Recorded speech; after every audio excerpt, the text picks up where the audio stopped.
greatest damn show on YouTube.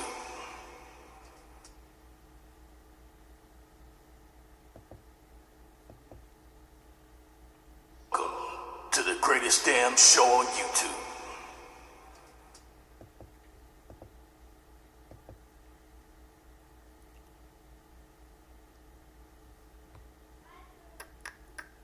Make sure I got it.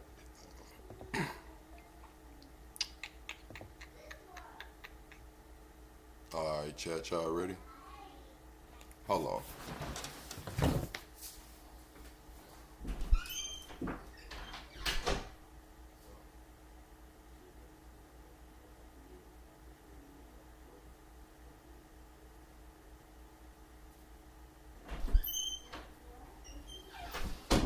Oh. Alright, chat, y'all ready? Alright, here we go. Oh man, double tap the screen, shut a live out. What we doing this morning, chat? Double tap the screen, shut a live out. What we doing this morning, chat? We got Trump watches for sale. Governors trying to hold the line. Tucker Carlson calls out the Trump admin, man. What else we got going on this morning, chat? Double tap the screen, shut a live out. If you watching on the replay, playback, whatever you call it, drop some comments. Rock out with me. We got an action-packed episode. Double tap the screen, shut a live out. Oh, man.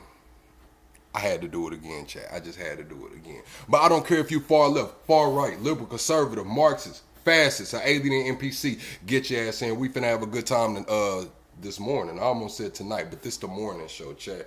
This is the morning show, man. So call your auntie, uncle, and your cousin. Tell them plug live, and he running his mouth. Appreciate that, G-Though, man. We got an action-packed episode this morning, chat. We got we gonna look at some of that Myron versus Tatum debate. We got some Alex Jones clips, but moving on. Tucker Carlson is accusing the Trump admin of using Charlie Kirk's assassination to abolish the First Amendment, round up Americans, and Nazify the country. This is what Tucker Carlson is saying. You know what I'm saying? It's crazy. It's crazy to hear Tucker talking like that. Y'all know I've been saying that this free speech, people getting fired from their job from saying this, people losing their jobs for saying that, and it's restricting the free speech. They're conflating free speech with hate speech, and I told y'all it was gonna get here. Authoritarianism, man. It's gonna be like where they come. Yes, sir. You made a post about this yesterday, and we here to take your ass to jail. We here to take your ass to jail, man. But yeah, we gonna get into Tucker Carlson. Also, we got a new movie coming out. They're saying one battle after another with Leonardo DiCaprio. It's crazy. They saying that basically it's a psyop. What's in that movie is pretty much what's going on right now, and this is a psyop. People have been saying that for decades, that these movies are here to let us know what their agenda is or where they're trying to go with it. Also, we got Vivek Ramaswamy doing a debate. I ain't gonna say it's a debate. It's more like he was just talking at a TPUSA event, and they was on his ass, man. They was on his ass. I haven't seen the whole clip, but I've been seeing people talk about it on X, like they was on Vivek ass over there at that Turning Point, man. They wasn't fucking with him. Also, we got Bad Baby. Y'all remember we seen that video of Bad Baby hanging off the damn Escalade truck, man. So she just did a day in the life with her baby daddy. I think it's like a 1 or 2 minute clip, little thing. We're gonna check that out. But also, Keir Starmer just admitted the digital ID will be used to make payments and access money. We knew it was supposed to be, you can't have a job. It's supposed to stop the illegal immigration. You can't have a job without the digital ID. Well, your ass can't access no money or make no payments without it either, according to Keir Starmer. We finna get into that. I told y'all, man. Surveillance state, free speech is gone, man. Free speech is gone. Also, we got an Alabama police chief quitting because he got caught on tape humping a dispatcher's chair, a teen dispatcher's chair. I'm just reading the article. I haven't seen it. They got the video. I believe that's the video I got right there. It says police chief Jason Hare has resigned after a viral video allegedly showing him sexually harassing a teenage dispatcher inside the department. Now, y'all remember we seen that. What was that, a doctor's office? Was that a doctor's office? I don't think it was a police station. It was a doctor's office where the dude just whipped his Johnson. Now, he was just walking around the doctor's office naked and shit. Like, what's up with these dudes in these offices, man? The hell is going on? Also, we got the owner of Telegram, Patel Durov, posted a very concerning message about free speech. Today is his birthday, and he took that opportunity. Instead of celebrating, he spoke on how free speech is being stripped away from Americans and across the globe. Then we got that girl, Caitlin Bennett, man, the girl that goes around putting the microphone in everybody's face, asking them questions. We finna get back into her. I believe she was the one that called that one woman a pot-bellied pig, and I was like, okay, whatever. Double tap the screen, shut a live out. We got an action-packed episode, man. Call your auntie, uncle, and your cousin. Tell them plug live, and he running his mouth. I hope everybody's having a good morning, whether you already at work, on your way to work, just woke up to get ready to do whatever, man. Double tap the screen, shut a live out. Do not gatekeep this channel. We about 70 subscribers away from 40,000. Double tap the screen, shut a live out. Lala, you got the plain lays ready? Where that baby go there?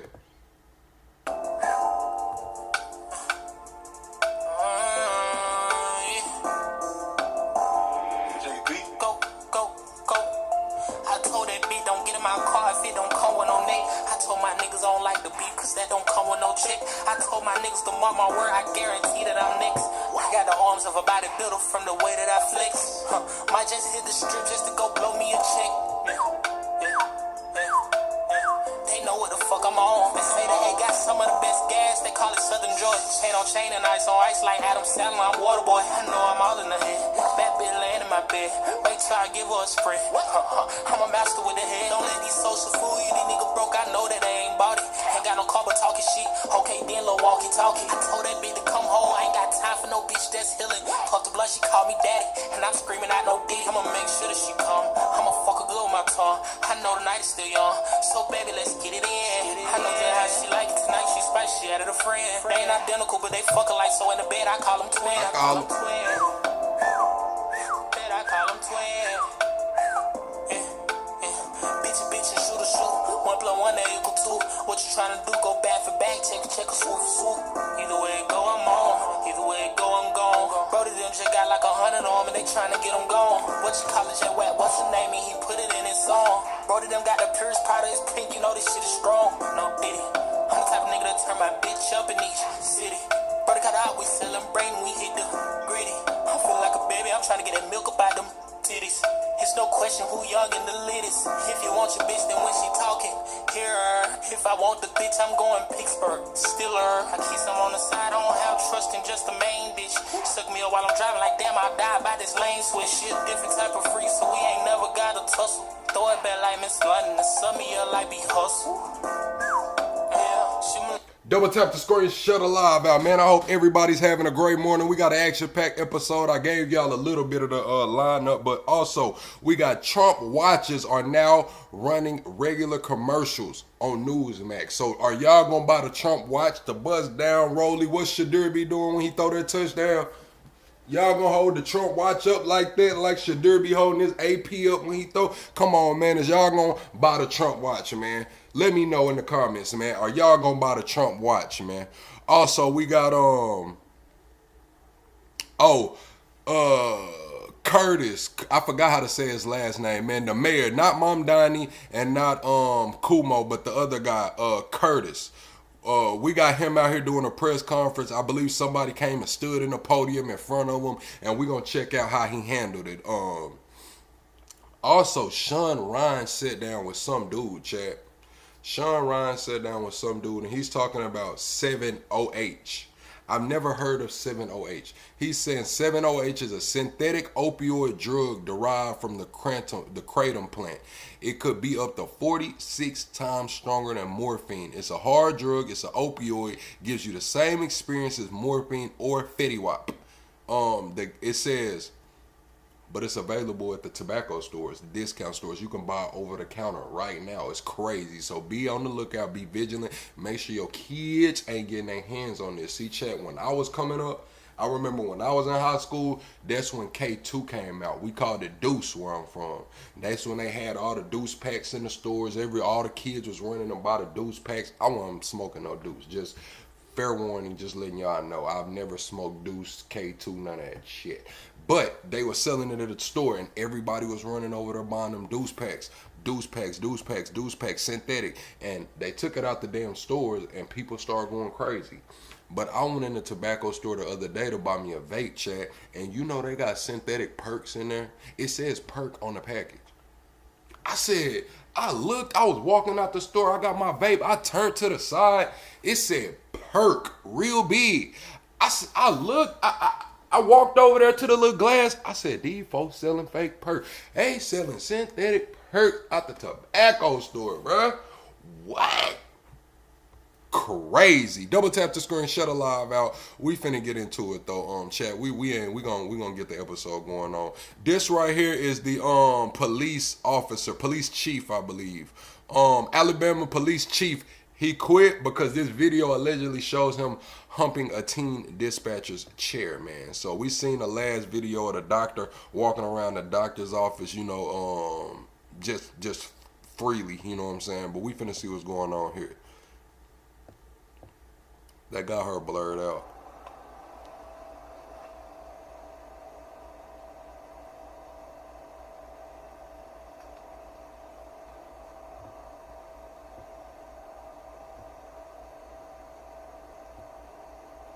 Oh, he done threw his arm around the chair.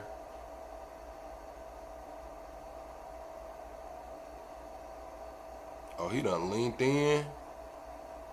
She got her feet kicked up on the table.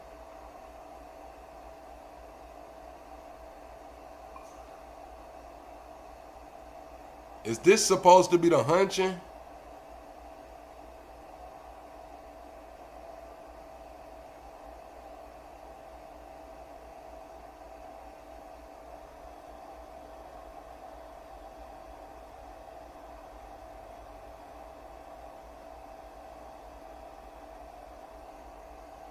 Was that the hunching?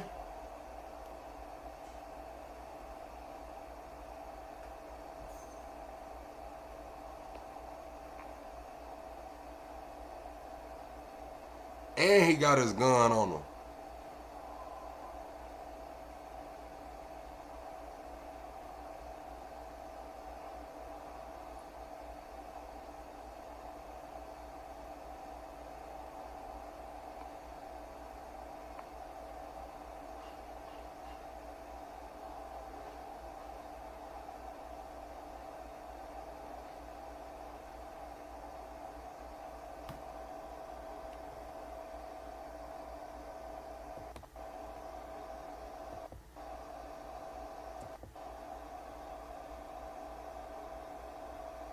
That didn't look like a hunch, bro. I'm gonna keep it real. The first when he was standing up, that shit looked like he was hunching or when he was standing up. But that little knee right there, that didn't really look like a hunch. He too damn close. He shouldn't be all up on her like this for damn show, especially not in the workplace.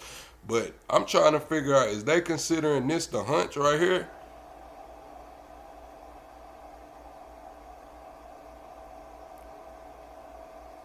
I'm trying to figure out what the fuck was he trying to do there anyway. Like, what are you doing, dude? I'm sure she's wondering, like, what was that? What are you doing, dude?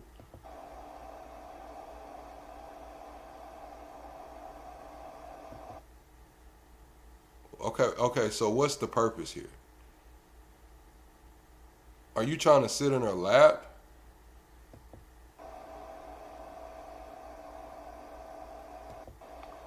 See, this right here look like the hunching, man. I ain't gonna lie.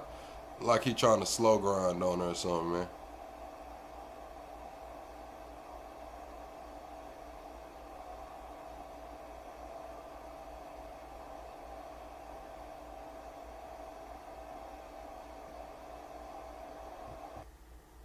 I ain't gonna lie, Chad. He shouldn't have been all up on her like that. But it don't look like he hunching. It look like she trying to push him up off of her. Like he for sure up on her and got his body pressed up against her arm or chair. But it don't look like he humping. It look like she's like pushing the thing, and it makes it look like a movement. Man, I don't know, bro. Why the hell is he up on her like that?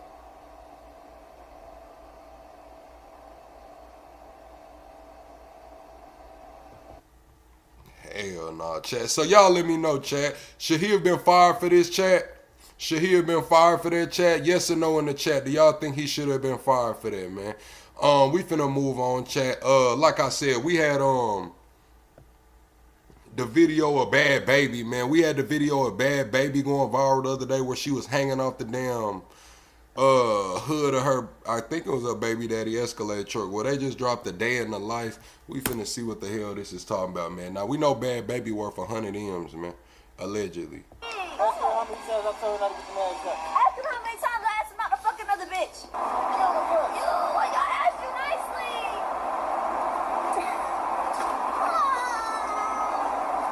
I am not waiting the last 10 years. I'm asking one thing, bro. Just get on the damn bus. I'll put my hand on you. Get you on the bridge. I'm scared now. I'm scared. Okay. What's up? I'm scared now. Get I'm scared. on it. I'm scared. If you say that, I'm scared. Okay, it didn't happen. Get on there. I'm gonna continue to be It scared. didn't happen. It didn't happen. Get on there. It didn't happen. Get on there. Yeah, this shit toxic, man. I think this the same dude we seen a video of where he had knocked her ass out, man, and she fell. Like, I think they was outside the house or something. I don't know if this the same dude, but I think it is. And he for sure not trying to put his hands on her, for sure. He trying to back the hell up. Years. I'm asking one thing, bro. Just get on the damn bus. I'll put my hand on you. Get you on the bridge. I'm scared now. I'm scared. Okay. What's up? I'm scared now. I'm scared. DT, you said check the cash app. I got you, DT. Appreciate your continued support, DT, man. Let me give you a tag, man. I'm using my device as my camera right now, so I can't just check it right now. Hold on. Welcome to the greatest damn show on YouTube. Thank you, DT, for your continued support, DT. Thank you, DT.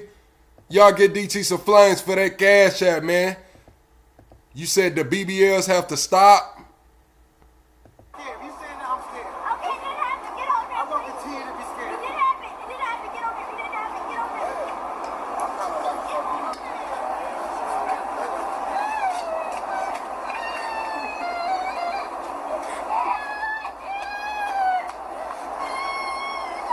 You're faking. I know you. Oh, Kelly, I'm not faking. I'm And then you fucking gonna say I'm tired. scared too. I'm fucking tired, bro. Just get on there. Ooh, Govorners. I know. So you can see it later how mean and abusive you are. Sweetheart, I'm gonna meet you in the Just bus, because baby. you say sweetheart don't make a difference. You know what you're doing. You I'm gonna narcissist. meet you in You there, baby. narcissist. Go with me. Come on. Go with me.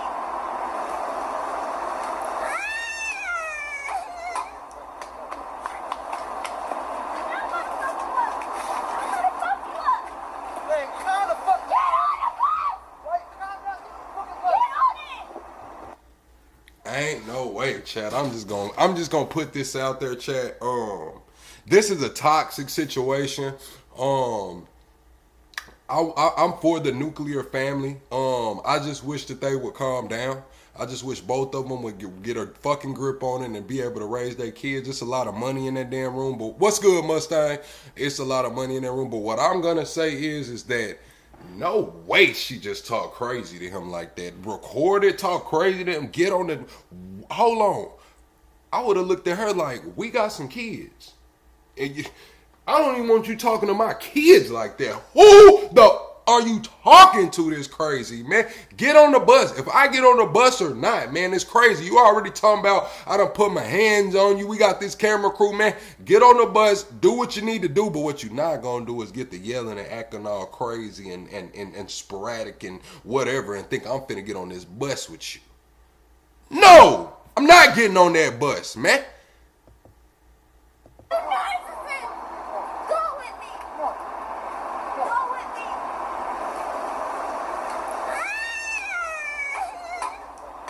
me! Xavier, get the fuck out. You talking about, do y'all find this as an important use of your time? Do you coming in here commenting, hating? Do you find that as an important use of your time, Xavier? I don't even like your name, dude.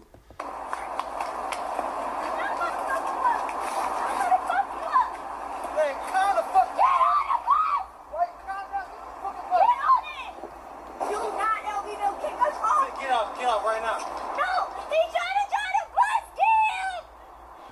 He done jumped in the driver's seat is crazy. Stop! You no kick us off! He said I could drive. No, he's getting All right, Red. That's crazy. Yeah, that's the girl that was on the car last time, man. We finna move on, chat. We got an action-packed episode. We got quite a few more things to cover. This guy right here is the one that's talking about the movie. I haven't seen this movie, but I'm gonna keep it real. Now I want to go watch it. I definitely want to go see this movie now. They're saying, y'all know they say they do psyops and tell us what the hell they want their plans are in the movie. They saying this movie is called, I haven't watched a movie in a long time either, chat. At least I've been going live over here on YouTube for a year and a half now. I ain't watched a movie in probably 2 years, chat. I'm just gonna be real. I have not watched a movie in like 2 years. It says Americans now recognize they're being fed propaganda in movies. This man went to see the new movie One Battle After Another with Leonardo DiCaprio. He walked out. He says the movie started with an Antifa war cry. The first scenes are breaking immigrants out of detention facilities. Immediately they incite people to blow up detention facilities and free immigrants. Then essentially a conservative group gets together and they're a secret racist society trying to cleanse the races in America. Rotten Tomatoes goes full woke propaganda pushing and gave the movie a 98 on Rotten Tomatoes. Yeah, I want to see that bad boy. I ain't gonna lie, I want to go see that, my way. So currently at the movie theater and came to see this because it was rated like 98% on Rotten Tomatoes and stuff. I don't know who's rating these movies, but we just walked out of it. It starts off with basically an Antifa war cry and is inciting people to go blow things up and take people out of immigrants out of the concentration camps or whatever they're calling them, and then essentially has this conservative group get together, and they're a secret racist society trying to cleanse the races in America. So yeah, I don't know what's going on with this, but yeah, we gonna watch that bad boy in the Discord, man. We gonna watch that in the Discord. Where Leo at? I know Leo can get the movie, allegedly. We gonna watch that in the Discord, chat. We gonna do a breakdown on that movie right there in the Discord. That's what we gonna do, chat. Double tap the screen, shut a live out, man. This is Vivek, man. They was on Vivek's ass. He did I think he was at a TPUSA event speaking, and they saying that these people got on Vivek's ass, man. I haven't seen this clip though. Hold on. There's no other God. Let's see this clip. Oh, it's coming up on 500,000 views, just this repost of it. Let's see what's going on.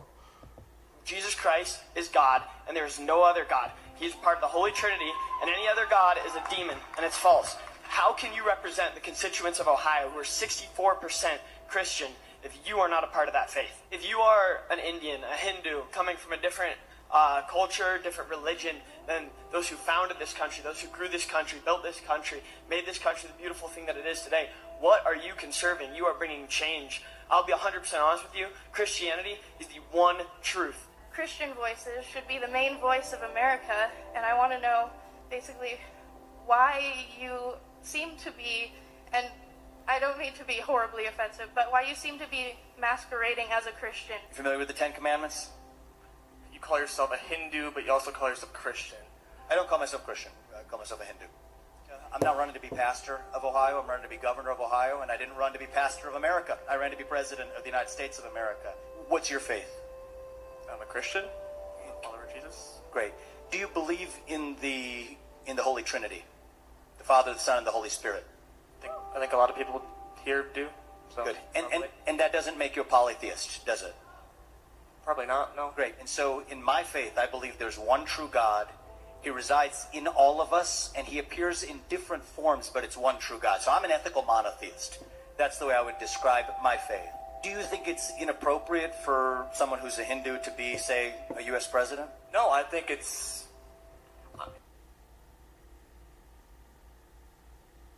Now, chat. Do y'all want me to be politically correct or not, man? I mean, I could be politically correct for y'all if that's what y'all want in this morning. I'm just going to keep it pushing. Just going to keep it pushing. A U.S. president? No, I think it's... No, well... You be honest. Isn't Hinduism... Because... Be honest. Let's hear the honesty. Someone who's a Hindu to be, say, a U.S. president? No, I think it's... No, well... You be honest. Isn't Hinduism? Because you're an Indian. I can ask yourself that Hinduism believes in Shiva and what is it? The flute god. I forget. Right, Krishna. Who's I'm gonna keep it real, chat. I'm gonna ask y'all a question. Would y'all rather have an openly Hindu president or a president that secretly devil worships? Because we know some of them do. I'm not going to put any names out there, but we know some of these presidents, some of these presidential candidates, nominees, all the way down to the damn governors are secret devil worshipers. Let's be real here. And let's just be real here. So would y'all rather have an openly Hindu president or a secret devil worshiper? Y'all answer it to me. you're thinking of? Yeah, Krishna. But isn't Charlie Kirk's organization founded on Christian values as well? And isn't the United States of America also, based on what Protestantism is, based on how those values are? Wouldn't that contradict what your beliefs are? Like I said, I'm not here to justify my faith to you any more than you are to What's me. up, Dart? What I do share is the value set this country was founded on. And I think that it's really important that we not reinvent the founding of this country and what it was actually all about. Which presidents worship the devil? I'll let you decide. Who was involved? Who was involved in the sex trafficking of kids allegedly? Who? I mean, we can just break this shit down. Who's covering up for the pedos? I mean, shit. Let's just be real here, man. Who did they say was on Patreon taking the damn skin off of kids' faces and putting it on their own? Who did they say was doing that? Don't act like y'all ain't heard this shit, man. I hate when y'all come in here acting brand new, bro. I hate that shit. Let's be real, man. Let's be real, man. Y'all know what the hell is going on in here, man. Y'all know what's going on. Y'all seen the video young Pharaoh put out before they got his ass up out of here. He went on Patreon, seen them videos of them folks cutting the damn faces off and putting them on and shit, man. I couldn't even watch this shit, man. They try to get me. I ain't watching this shit, man. Shit crazy, y'all. Y'all act like y'all don't remember that shit was going viral. Everybody was talking about it, man. It was putting the damn faces on and shit, man. I don't know why y'all coming here acting brand new on my channel.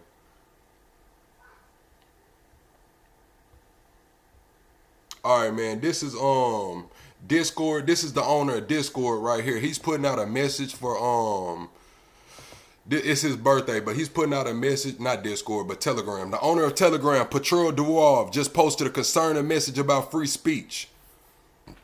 Excuse me, chat. He says, I'm turning 41, but I don't feel like celebrating. Our generation is running out of time to save the free internet built for us by our fathers. What was once the promise of the free exchange of information is being turned into the ultimate tool of control. Once free countries are introducing dystopian measures such as digital IDs, the UK, online age checks, Australia, and massive scanning of private messages, EU.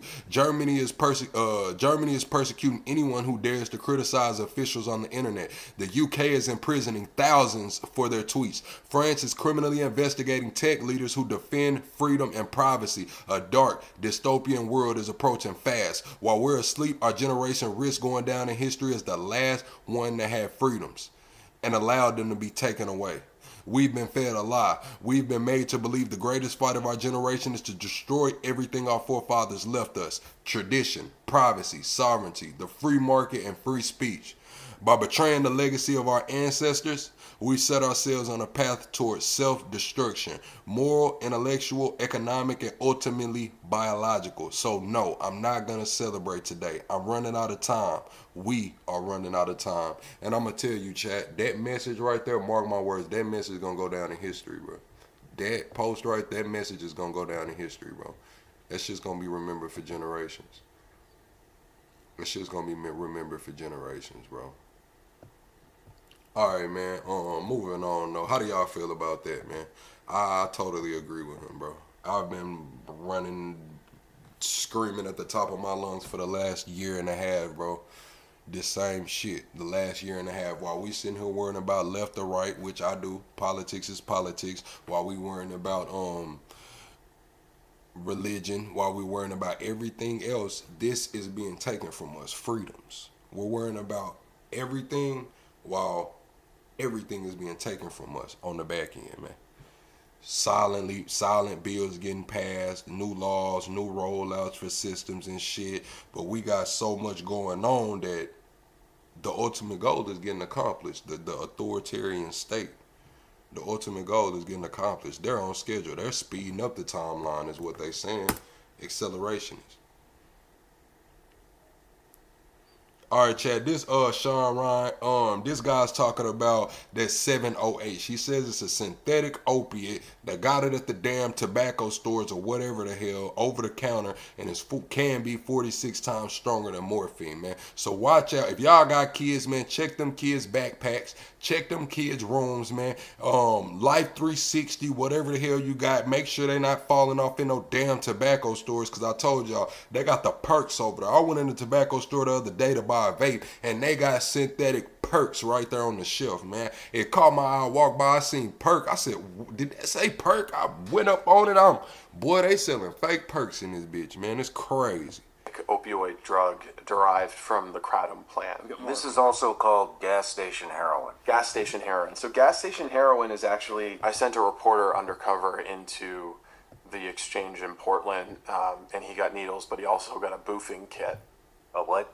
A boofing kit. What's a boofing kit? I mean, I have, once again, that it could be up to 46 times stronger than morphine. It's a hard drug. It's a opioid. It is going to give you an experience exactly like what you would get from morphine or from fentanyl. I mean, how much of this am I going to have to take to have that same experience? If you'll notice this one's called Opia. Have you seen anybody that's only on 7-OH, not on fentanyl, heroin, I haven't. oxy? I haven't, and again, part of it is because... Shout out to Sean Ryan. What is it?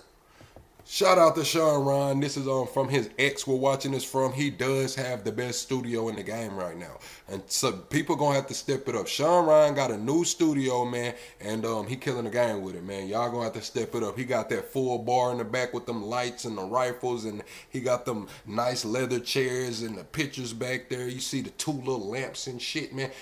Hey, Sean Ryan set the bar high for the studio. I'm just gonna say it, man. 7-OH is a synthetic opioid drug derived from the kratom plant. The kratom plant is a coniferous plant indigenous to Southeast Asia, grows throughout Indonesia, primarily where it's harvested from, and in its raw form, I would say, is to set. You agree with the World Economic Forum? I want you to call in later. Because I'm against it. I'm totally against it. I'm totally against the 15-minute cities. I'm against the one world government. I'm against owning nothing, being happy. I'm against eating bugs and shit. And I want to know why you are with it. 7-OH as the poppy seed is to morphine or the coca leaf is to cocaine. The kratom leaf has been consumed by locals for hundreds, if not thousands of years.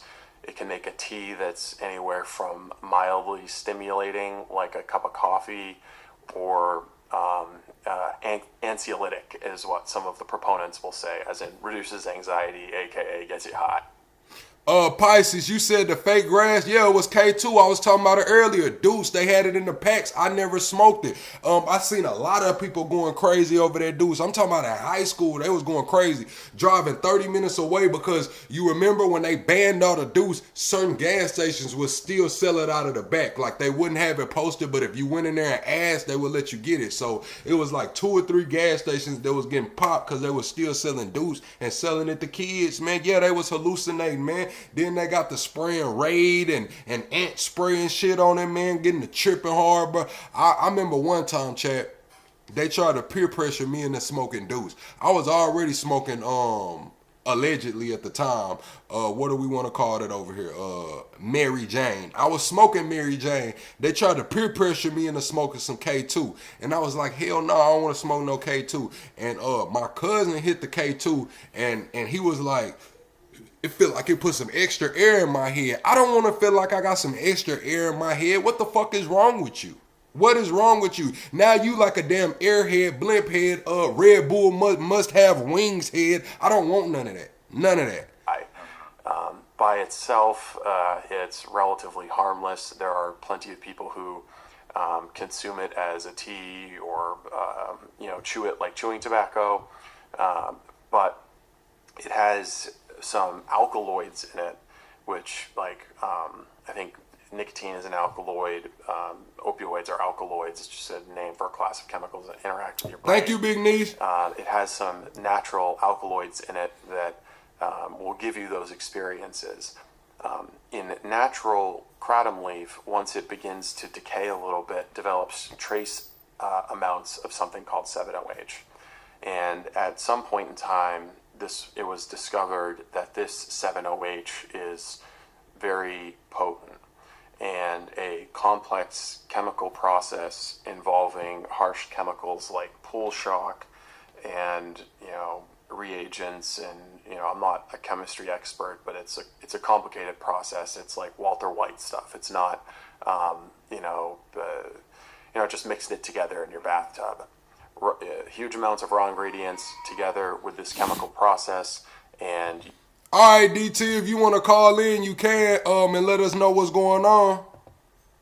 You produce a concentrated version of 7-OH, and it's specific to 7-OH. It's not an extract or a concentration of kratom. So you can concentrate a tincture of kratom just by soaking it in ethanol or something and getting a more potent version of kratom. But 7-OH requires a very specific chemical process to go through. So while it may begin with some kind of plant-grown natural ingredient, your end result is really purely a synthetic drug.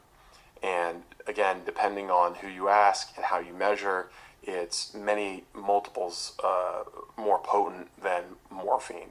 And it's an opioid. It works on the same receptors in your brain. It's the dosages that someone who is a habitual fentanyl or prescription opioid user would be familiar with are hard to determine when it comes to 7-OH. There's not a lot of testing. There's not a lot of there's no regulatory. Look at that bar back there, bro. That bar is that bar is nice, man, with that ARP up there. The oversight of this. It's not like FDA approved. There's not a lot known about it. And it's a very recent phenomenon, very recent. There are, I guess, disagreements as to how 7-OH really took off and became as popular as it is now. I mean, I have, once again, that it could be up to 46 times stronger than morphine. Yes. That's pretty potent shit. Yeah. Pretty potent shit. Yes. And the same people who know that will tell you that it's not addictive. It's an all-natural, non-addictive substance that, if you just, skip a day taking it, you'll be fine. You won't ever become habituated to it. I think, most people, if you have any experience with drugs or alcohol, like, you can take something once and figure out pretty quickly that it's addictive. Like the very first time you take a Percocet after having a wisdom tooth out, you can be like, oh yeah, this is addictive. I have a feeling that 7-OH is probably the same. But again, 36%, 17%, it depends on how pure the formulation is, who made it, how, and how you're measuring it or comparing it. But it is it's a hard drug. It's a opioid. It is going to give. From. What's going on, DT? Hey, Plug. What's up, man? What's up, chat? What's up, fam? How's everybody? Man, I'm doing all right. So just a little bit about the kratom. When it first came on over here in Louisiana, it was just powder. All right, and they had it in pills. You could buy it. I'm sorry, it's echoing. You could buy it in pills, or you could buy it in bulk powder. And a lot of people was doing it to get off of opiates and muscle relaxers and shit. You know what was going on around that time in the mid 2000s. You still there? Yeah. We here. I just had turned the volume up so the chat could hear you. I don't hear no feedback, so it's all good. Yeah, we just turned the volume up so the chat wouldn't have a hard time hearing you. And then it progressed to they started making these little tinctures, these little shots, this little liquid extract. And I ain't gonna lie, bro, it got me off of opiates, it got me off of pain pills and muscle relaxers because I got back problems from birth. I had a complicated birth, just to say, you know. Instead, so I got done with pills and all that other stuff, and I managed to not lose my career in the process. I was doing kratom, and I thought everything was good until it came time to quit.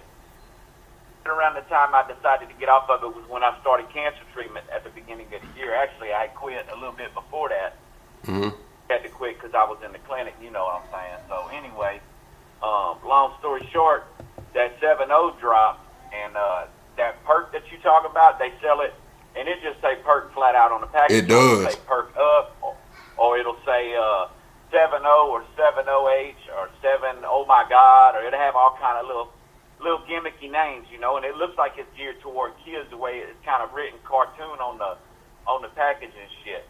But no lie, bro, that 7-0, when that shit hit Louisiana, a lot of people stopped messing with the dealers, with the pill guys, with the press pills and shit, because, you know, they're not controlling the dosage, they're not controlling the batches, they just pressing whatever the hell they can press and pulling the dice when you get what you buy, you know what I'm saying? So, long story short, that shit was good here. By good, what I'm saying is they let it be on the market for a little while, and then all of a sudden the Louisiana legislature and a bunch of other states, people started overdosing. I ain't never seen nobody overdose on just straight kratom leaf or kratom powder or just the regular kratom liquid extract. 7-0 hit, people started overdosing, started getting sick, started having withdrawals real bad, worse than the opiates sometimes. Like, this shit is crazy. When he says it's 7 times or whatever it is more powerful. 46. I've seen it with my own 2 eyes because my buddies, I got some friends down here, they're Middle Eastern guys, they own a bunch of vape shops. So I've been knowing these guys for like 15 years when they first started with the vape stuff, you know, when vaping got real heavy down here. Their products move as the industry moves. So they go to all these trade shows and these people bring in new products, 7-0, this other stuff. They had tianeptine for a little while, which was a French medicine for anxiety and nerves. And tianeptine was the original gas station heroin. It's like a benzo. Okay. You take it and you don't need Xanax. And they were selling that. You could buy the pills or you could buy a liquid of it. And that was the beginning of it. And that was probably around the time kratom powder was kicking off, was when the tianeptine, it was just like, it was just,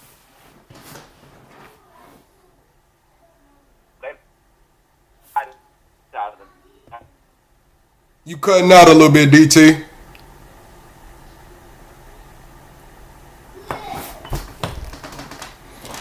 You still here, DT?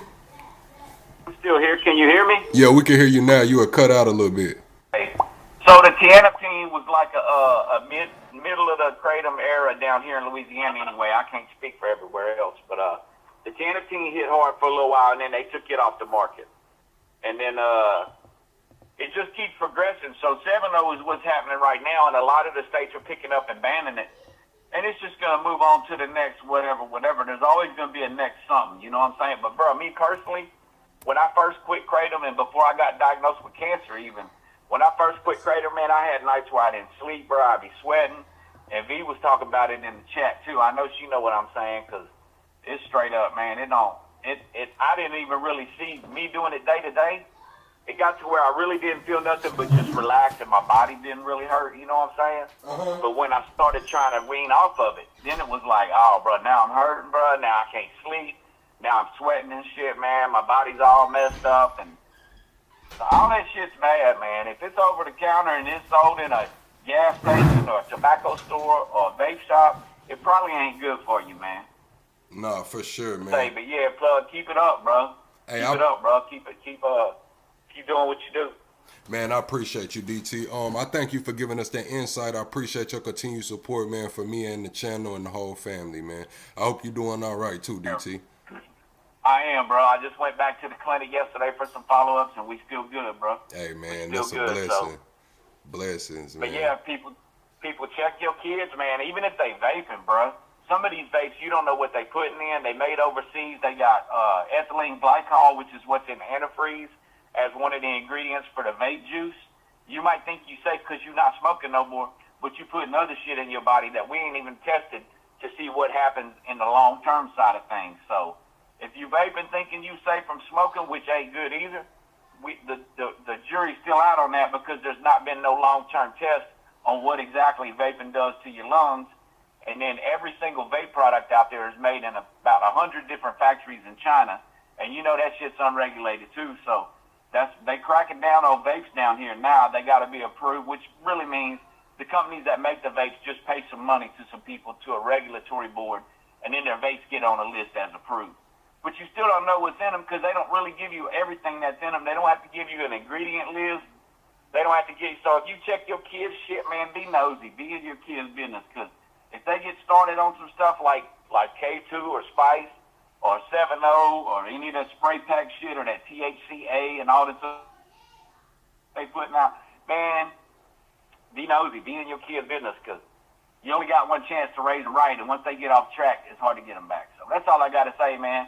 Shout out to the fam. Love you, Plug, man. Keep doing what you're doing, bro. All right, man. Love DT, man. We'll see you next time. Yes, sir. Man, I appreciate DT for calling in, giving us that insight. But yeah, like he said, man, get in your kids' business, be nosy, be vigilant. It's all good, man. We're gonna move on in the show. This is Curtis. He's running for New York City mayor. He's running against Cuomo. I forgot how to say it, but and Mondani. Let's see what's going on right here. Zero tolerance. It's a perfect example. Yo, what's up, man? What's your name? The yo, what's up, man? It's a perfect example. Yo, what's up, man? Yo, what's up, man? What's your name? Okay, how long you lived here? 6 years. 6 years. And where you from? All right, Diane. Have you ever been hospitalized? A lot of times. Like where? I can't hear it. Are you supposed to be on medication?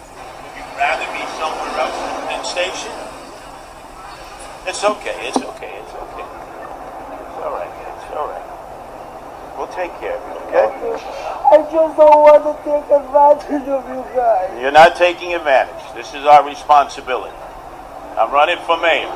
I'm going to make sure that you and your other friends out here are taken care of, okay? You want to stand with us while we continue? Yeah, why don't you stand right here with us?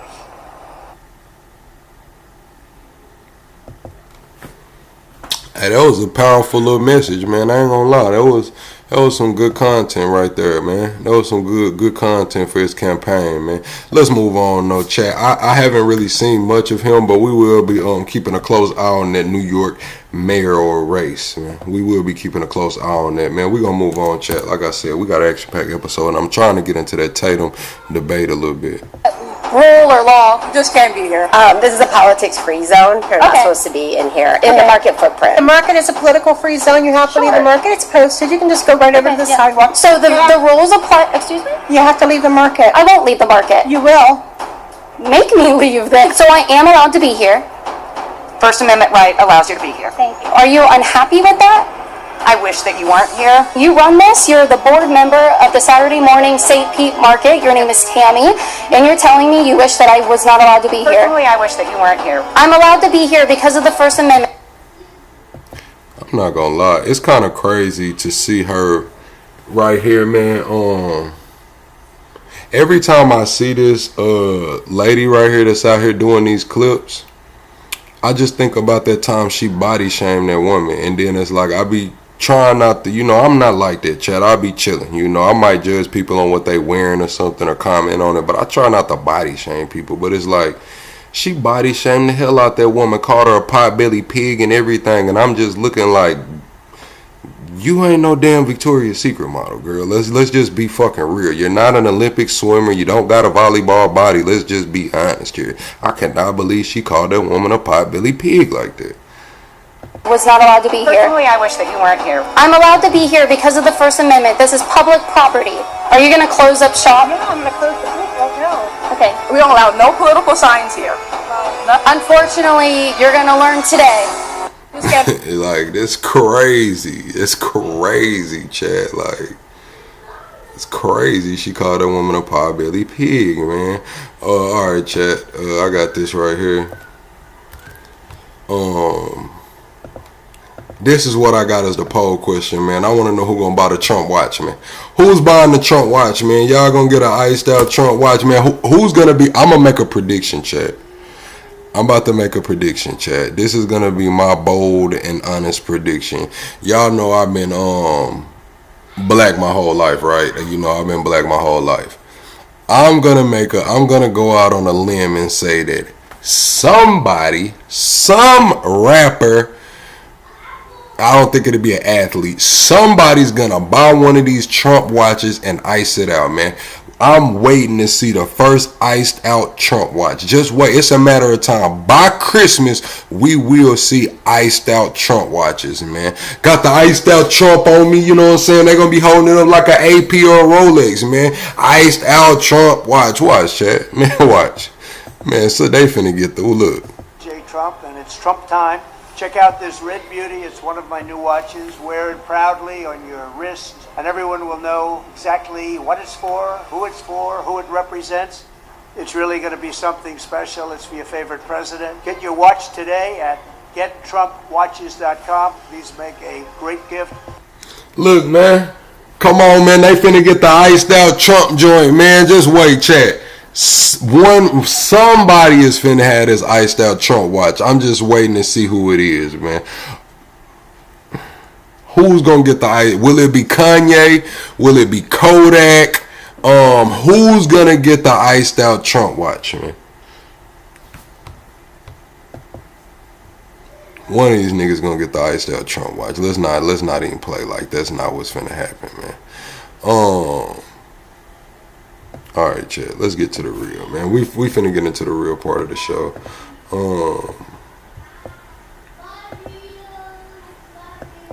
Alright.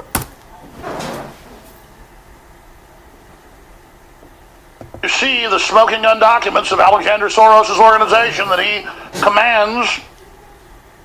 So they're trying to come after George Soros and them, saying that they're funding Antifa, and it's a lot more well organized. They've exposed, I believe, the 3 companies that's funding it, and they have designated Antifa a terrorist organization. So we're going to see what's going on. I believe that's what Alex Jones is talking about right here. Chat, look, we're 18 subscribers away from the next sub goal, man. Can we get a quick 18 subscribers? Running actual Antifa attacks and the funding. Friends of Democracy. Action Bulletin BW10418-15 Command Attack Plan. Officer signatures, everything else. Fighting crime is more than just getting the bad guy off the streets. It's breaking down the organization brick by brick. Just like we did with cartels, we're going to take the same approach, President Trump, with Antifa. Destroy the entire organization. Man, y'all know what they was doing with them cartels, man. They shooting them motherfuckers out the ocean. They shooting them cartels out the ocean, man. You get on that little boat you want to, man. Your ass might become a fish stick. Let's be real. They turning folks into fish sticks out there on that open water. Top to bottom, we're going to take them apart. Thanks to your bold leadership and the designation of Antifa as a terrorist organization, which is exactly what they are, Americans will no longer tolerate their unhinged violence. We got the documents almost a decade ago. Inside the Soros operation. Almost a decade ago. Alex Jones say he been in this shit 20, 30 years, man. He been had George Soros number for at least 10 of them bad boys, man. It's Friends of Democracy, runs, funds, and commands, takes the other NGO money, and runs the attacks around the country and gives the orders. And Alexander Soros is one of the main funders of it, in charge of it. So there it is. We reposted the article on Infowars.com a few months ago as a flashback. Democrats still plan for civil unrest and martial law in Baltimore. But what it really is about, the main Antifa control arm discovered. Asking, who takes all the money from the NGOs and funnels it to them? And they say, well, sir, we're going to file a report on that. Here it is. Same thing in Europe. Same organizations, same groups. This is key to the Justice Department's investigation and the declaration by the president that they're an international terror group. Okay? Tells it all. This is absolute racketeering, organized crime, terrorism, domestic, international, and it's how it's directed and how it operates. It's not headless. It's not autonomous. It is totally controlled. And back when I would cover it, Lou Dobbs would cover it, we get sued and attacked and taken off the air because they were successful at keeping this information away from Congress and everybody else. So there is the smoking gun.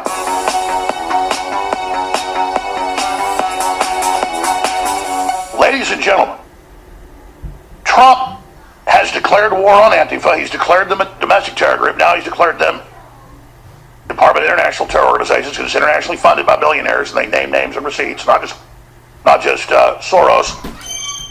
It is a communist enforcer group going back to the 20s in Germany. What's up, Blackish? I've been physically attacked by them. My crew's been physically attacked by them. I've had them. I'm gonna keep it real, chat. I seen Antifa. If y'all go watch my No Kings documentary where I went to the Capitol of Austin, bro, y'all gonna see, man, I didn't know what the fuck Antifa was at the time, chat. I bullshit you not.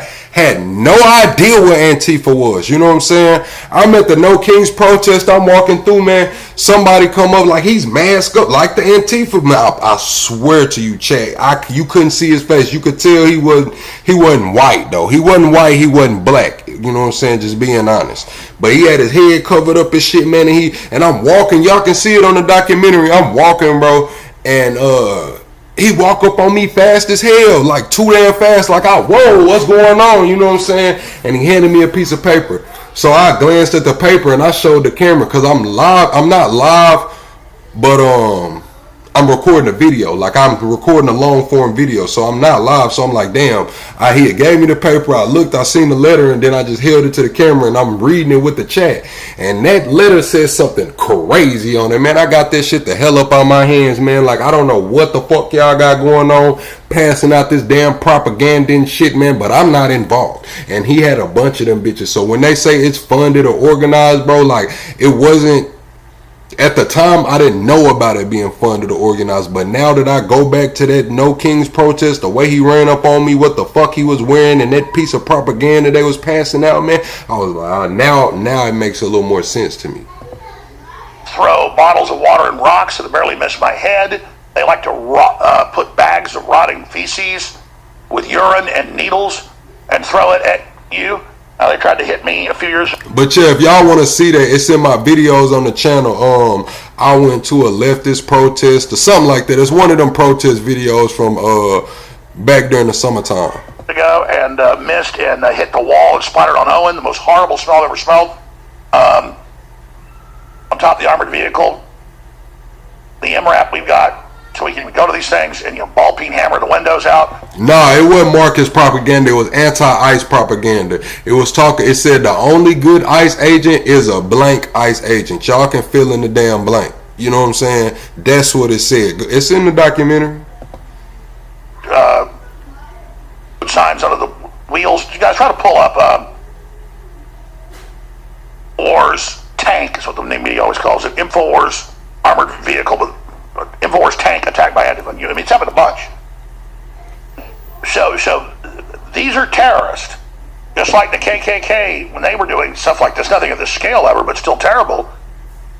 Around terrorizing people and burning crosses and shit. It was like that. It was like this almost, except he had on some damn like glasses type thing. Like it wasn't just a shirt tied around his head. It was more like a Scully type shiesty shit with glasses, man.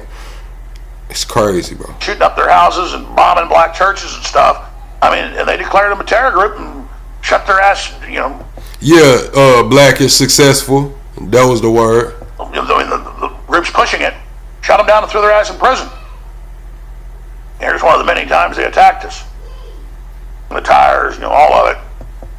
That boy Alex Jones got a war vehicle for real. Alex Jones is ready for the apocalypse, chat. I gotta get one of those, man. I gotta get one of those, chat. I'm just gonna say it, chat. look at a lot of shit and be like, I need to have one of those, I want one of those. But this right here, this shit here is cool. This shit here is cool. This brings out my inner child right here, but on some grown shit. You know what I'm saying? I want an apocalypse vehicle like this, man. This is some shit I want, straight up. And so that's who they are. And they'll walk over to your car, point a gun right at you, shoot you right in the head. They'll tell you get out of the car. If you don't, they'll shoot you. Then if you shoot back and defend yourself, the Soros DA will then throw your ass in prison, like you've seen right here in Austin with the Army sergeant driving a lift. They surround his car, point him AK-47 at him, say get out of the car. He shoots the guy in the chest. Sent to prison. Governor had to pardon him. He's in prison. It is absolutely real, and they're the ones shooting up the ICE facilities, the Border Patrol facilities, and all of it. You can say, well, maybe Charlie Kirk's something else and not them. Well, all the other ones were, because they take credit and they do it out in the open. I'm just getting ready to bring in the Insurrection Act. You heard it here first. It'll be in within 2 weeks. But I want to play some of the clips now from the amazing roundtable discussion with the president, DOJ officials that were there, and with victims of Antifa, some of the amazing reporters like Savannah Hernandez, who got to talk to the president quite a bit. And so it's very, very exciting to celebrate these info warriors and all that they've been through to bring us the truth of what's happening. And then we'll get into next up with that Schumer celebrating the shutdown, admitting he wants to hurt the public. But right now,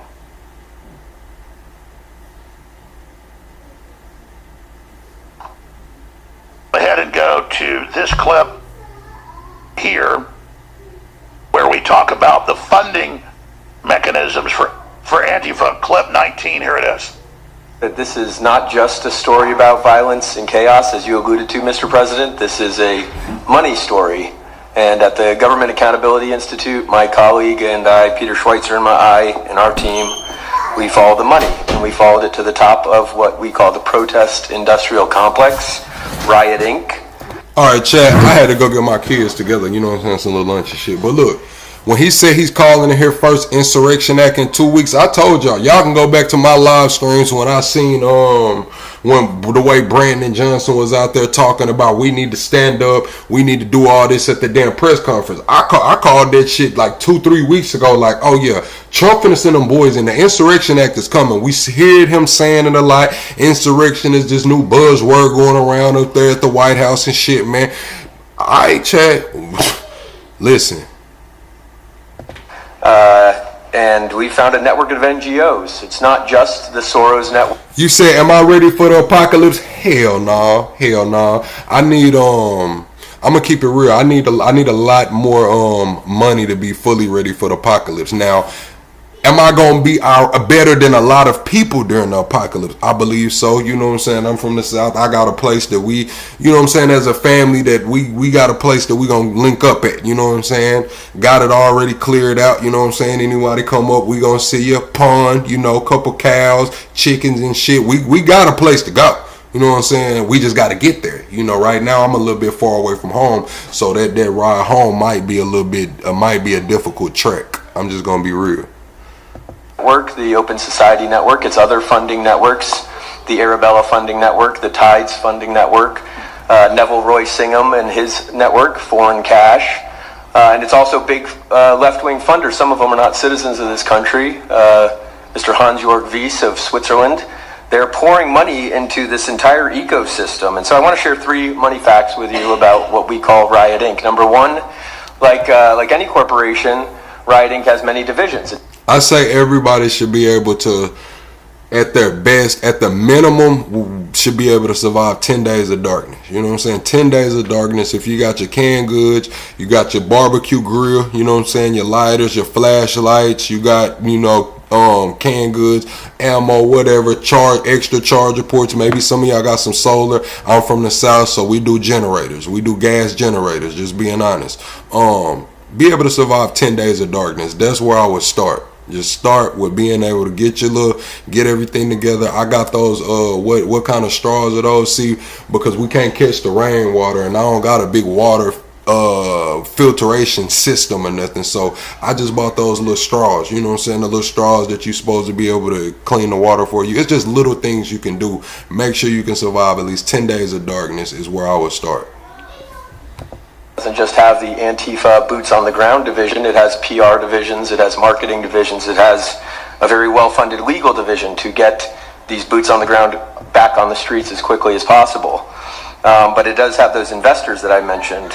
Number two, we have identified dozens of radical organizations, not just the decentralized Antifa organizations, but dozens of radical organizations that have received more than $100 million from the Riot Inc. investors. These would be the lawyer groups. These would be the groups that advocate for calling good, honest Americans fascists, etc. And then three, I think the most shocking thing is that we have found that more than $100 million in U.S. taxpayer funding has flowed into these funding networks, including at least $4 million to these very groups themselves, not just Antifa types, but there was an event in Atlanta called Stop Cop City, over 60 rioters. Yeah, Dorsey. Yeah, it is called a life straw. La what it do? Dorsey, you go out there, drink that fucking lake water if you want to, man. Make it to the lake, whatever, man. You do that, man. If I'm gonna drink some lake water, I would prefer it be out one of those damn life straws, man. I'm just gonna be real. Yeah, let's just be real here, Dorsey. You can go carry your happy black country ass out there and drink some, lake water. Do what you want to do, but I will be boiling my lake water and trying to drink it through a life straw, if at all possible, man. That's why I told y'all to keep the little kerosene, man. Get you a barbecue grill. The oven and shit not working, you ain't got no gas, man. Fire that barbecue grill up. You can get a lot accomplished. I keep some charcoal, keep a few bags of charcoal just in case, man. I know that I can get some shit done with that charcoal starter and that damn grill. Were charged with domestic terrorism. These groups received money for that from both the billionaire class as well as taxpayer money. So, one other thing, this money helps fund the decentralized crowdfunding platforms. These are ways that Antifa, the John Brown Gun Club of Elm Fork, which had links to that attack on the ICE facility, the Socialist Rifle Association, and just because they don't have LLCs or EIN numbers doesn't mean they can't get paid. Some of these funding platforms, crowdfunding platforms, are funded by this network that we call Riot Inc. So, again, I want to thank you for your leadership, for the whole cabinet's leadership on this. We're going to keep following the money and appreciate everything you're doing, sir. Do you know the name of any of the funders? Do you know the names? Because if you do, I'd like you to give them to Cash or Pam. Absolutely. Or Christy. Yeah, we'll do that. As soon as you can. That's all of you. Because you probably know the names after a certain period of time. You tend to find out. But these are people that do not have good intention for the country. And now with that life straw, you supposed to just be able to, get the damn job done. That's what I bought it for. But I will, if at all possible, I'm going to boil that damn water. I'm going to boil it. But I bought that life straw just in case, I don't want to die out here. And I'm not trying to get sick from drinking some bullshit. So I got the life straws just in case. You can get a pack on Amazon. They're not that expensive. If you buy from the actual website, I'm not going to lie. I think it was like 3 for like $40 back then. But I think somebody in the Discord showed me on Amazon you can get them cheaper. that's treasonous, probably. So very important, if you could do that, it would be great. Nobody would know better than you. You'll figure it out. Well, we're going to go to break here, but I'll tell you the main consortium that takes the NGO money and then pays it to Antifa. It's run by Alexander Soros. We broke this, hard to believe, 10 years ago. So, it's still the same group. Documents and the battle plan on it to one of their officers on where to attack, what to do, how to provocateur, how to get the blacks down certain facilities. In this particular document in Maryland. And this was meant to be blamed on Trump right before the election 2016. Yes, you can boil rainwater, but you got to think, they say that we're supposed to keep, I believe it was something like at least 200 gallons of water. It was something crazy they wanted us to have, and I knew I wasn't gonna be able to just keep that there. We're not supposed to be catching rainwater and keeping it like that in certain states. They ban that shit. So what if it don't rain, Dorsey? I thought you was in California. I thought the weather was always beautiful. You talking about rainwater? You might be fucking waiting 3-4 months for some rain in California. Documents detail plan for civil unrest and martial law in Baltimore. They're all there. Soros heads up the group. If you scroll down, we'll give you the name of it. This is the reality of what we're... I ain't seen that, Blackish. And I'll cover it when we come back from break. The actual documents that we brought.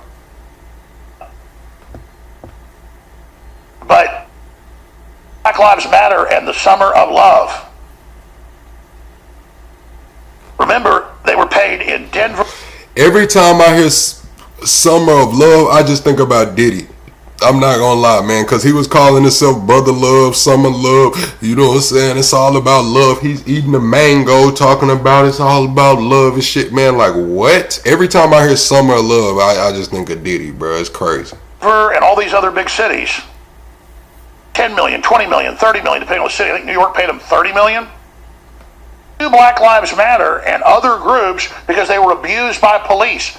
Because some of them got arrested, the leftist foundations got them lawyers, then they faced Soros judges, almost none of them got any jail time for arson, assault, you name it. Even the guy that tried to kill Kavanaugh just got a few years in prison. One tried to kill him. So they got the judges, they got the NGOs, they got it all, and it's all top-down control. We'll tell you one of the main group organization names when we come back. Whatever the future may hold, InfoWars. Let's go ahead and play clip 9 right at it. So yeah, I got a dehydrator too, chat. That's something else y'all could get. It's like a little dehydrator. You know what I'm saying? Keep you I don't know if y'all got people around y'all that's avid hunters. Deer season is coming up, and there are people that only want the backstrap, and they let the rest of the deer go. Get you a shoulder or two, you know what I'm saying? And just make you some jerky. Dehydrate that shit, some jerky. Now you got jerky, vacuum sealed or however you want to keep it fresh, shit like that. There's little tricks of the trade you can do to, just add a little bit of layer of security. But I do have a dehydrator, man. I got that dehydrator, and I'm glad I got it. 20. We're not going to stop at just arresting the violent criminals we can see in the streets. Fighting crime is more than just getting the bad guy off the streets. It's breaking down the organization brick by brick. Just like we did with cartels, we're going to take the same approach, President Trump, with Antifa. Destroy the entire organization from top to bottom. We're going to take them apart. Thanks to your bold leadership and the designation of Antifa as a terrorist organization, which is exactly what they are, Americans will no longer tolerate their unhinged violence. We are here with Andy now, and Andy, from the times that you've been attacked by Antifa multiple times, and I remember first interviewing you about this years ago. Look, man, they got Nick Shirley out there, man. Nick Shirley all at the White House, man. Nick Shirley made it, y'all. Hey, shout out to Nick Shirley, man. Looking around at the White House, man. Did you ever think at that moment that you would be here in the White House itself briefing the President of the United States about these networks and about what happened to you? No, I still remember those days when I was posting into the ether on Twitter with a very small following. Thank you, Najee. So I don't take any of this for granted. I'm thankful that my journalism has meant something to enough Americans and now those in the administration that they're giving me this opportunity to speak. It's come at a heavy cost to myself, but I've shared that burden with the men and women who are standing next to me here. God bless you for being here. God bless you. Brandy, you and I, we never met in person, but it's good to finally meet you, but we sort of connected through Chaz, and I was there and you were reporting on it, and I couldn't tell people that I was there. Walk me through, because you come to this not from a partisan perspective at all, but you're just talking about what happened in that city of Seattle, and yet you face so much pushback for just telling the truth. Yeah, there's this misnomer that's being pushed that it's just, right-wing media that's being assaulted by Antifa. It's not true. Most of my career has been in legacy media. Both Jonathan and I worked in TV news in Seattle around the same time, and I was a TV news reporter in Seattle when CHOP happened. And I've been covering Antifa for 15 years. And so this idea that it's just, right-wing agitators who are, forcing Antifa to have to assault them because their presence is so triggering, they have also assaulted many mainstream journalists. The difference is that those journalists hide it. I mean, there are many reporters in Seattle who we know who've been assaulted by Antifa, who were assaulted by them in the Summer of Love in 2020, and who either chose to or their bosses made them cover it up. I mean, my crew was mobbed at CHOP. We had to seek refuge in a fire station, and I remember this. Yes, I remember when this happened. Yes. I mean, it was a horrifying ordeal. I had been a favorite target of theirs, and I think one of the journalists, it was actually kind of my red pilling moment. I posted the raw video without asking my bosses at the time because I knew the answer would be no. So I just posted it, did it, asked for forgiveness later. They couldn't take it down once it was up. Better to ask for forgiveness, yes. Because, they weren't showing the reality of, they called it the Summer of Love, and that shows it. And I'll go to Jonathan as well. I have to imagine, is this your first White House roundtable? Yeah, Frank, this is the first time I'm here. I'm the rookie in this group. Wow. Everyone else is veterans here. Well, welcome to the White House. And, it's a real credit to the administration for being able to hold something like this. I've seen you go toe-to-toe with these guys so many times. Why do you think it is that there's so much pushback for describing this story, and yet, if you were talking about some street gang or anything like that, there'd be no problem? Well, I think Antifa has gotten away for so long without any accountability, and when you have the handful of truth tellers surrounding me right now, the people actually telling Americans what's happening, this type of accountability is going to come, and that's why they don't want our narratives to be out there. That's why I've been targeted, Andy's been targeted. I think everyone here has been targeted physically with violence. So again, I'm just one of the storytellers here, but this needs to get out, and I think America's going to find. Nick Shirley looking around like, I don't know why the fuck I'm here with these people, man. Nick Shirley over there like, look, man, y'all know who the fuck I am, man. I'm Nick Shirley, man. You talking about the gangs and shit, man. I'm in these trenches in Chicago, man. I'm in these trenches in Memphis, man. I'm in these trenches in the UK and London. Y'all want to tell me about some Summer of Love? I built my career on this being in the trenches shit, man. Look at Nick Shirley. Finally wake up. All right, I got it. If you could pass that to Nick Shirley over here. Nick, man, we got to get you some security out there or something, because I keep seeing it. The laser pointer ain't going to do it, brother. I know, it's getting a little wild. It's getting a little wild. Tell me what it's like being out there, because I've seen you go up and interview some of the toughest, most murderous. You've been in with gangs, you've been in with cartels, you've been in with refugees and all the rest of it, and yet it's Antifa that comes at you and not any of the others. Why is that? Yeah, I mean, they think you're the opposition, and they think they can label you as some far-right person. In reality, we're not far-right, we're just right about what we're showing. Well, I don't even ever see you push any kind of ideology. Yeah, I don't even go to push anything. I literally go up and ask questions about why they're protesting, and I broadcast it for millions of people to see, and I give them the opportunity to justify why they're protesting and give their reasoning, and for some reason they label us as the opposition. They are satanic. Through the whole scale, everything sick you can imagine. People, they're the same all over the world, and they're 99% white for whatever reason. About a third of them are I mean, I was waiting. He said it, not me. Trans, and they're basically all on meth, and half of them are pedos if you research it. So would y'all call those the N-words? Are y'all labeling these the white N-words, man? Like, let's be real here. Is this what y'all would call the white N-words, man? White community. I'm asking the white community here, man. See, and I'll give them the opportunity to justify why they're protesting and give their reasoning, and for some reason they label us as the opposition. Okay, white community. Come on in here, man. I'm just asking a question. I'm just asking, man.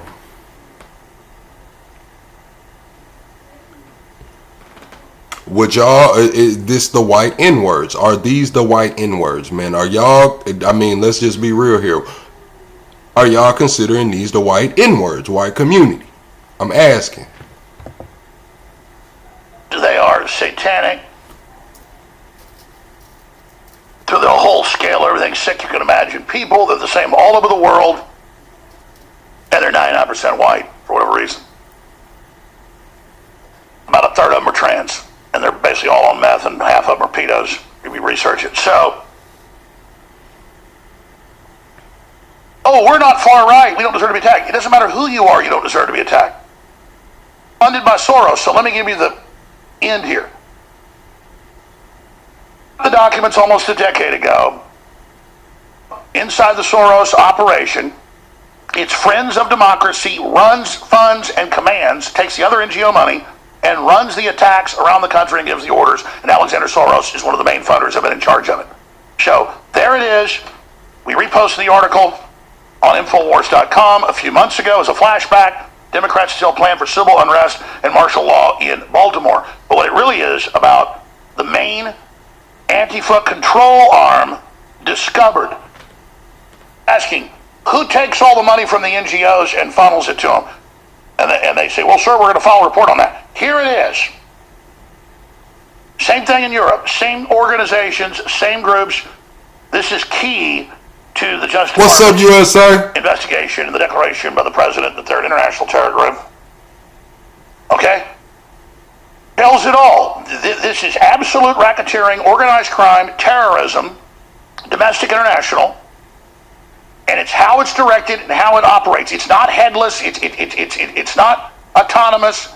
It is totally controlled. And back when I would cover it, Lou Dobbs would cover it, we'd get sued and attacked and taken off the air because they were successful at keeping this information away from Congress and everybody else. So there is the smoking gun. The receiver from the state is coming here tomorrow. I'm going to be friendly. They're here to start the shutdown of InfoWars. So for all of you saying, oh, you'll survive forever. Well, they don't own the AlexJonesStore.com. That's why we're running the biggest sale in our history. Buy one, get one free of any of the incredible supplements, ultramethylene. Damn, they really coming in to take over Alex Jones shit right now, bro. Damn, I wonder where we gonna see Alex Jones go, man. I feel like they doing him like they did Big Boy Crypto.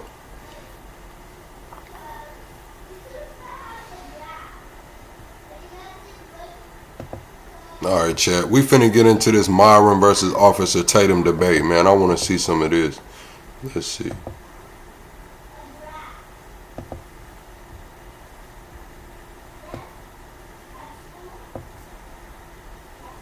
Let's get to the nitty gritty. Whatever this shit at, man.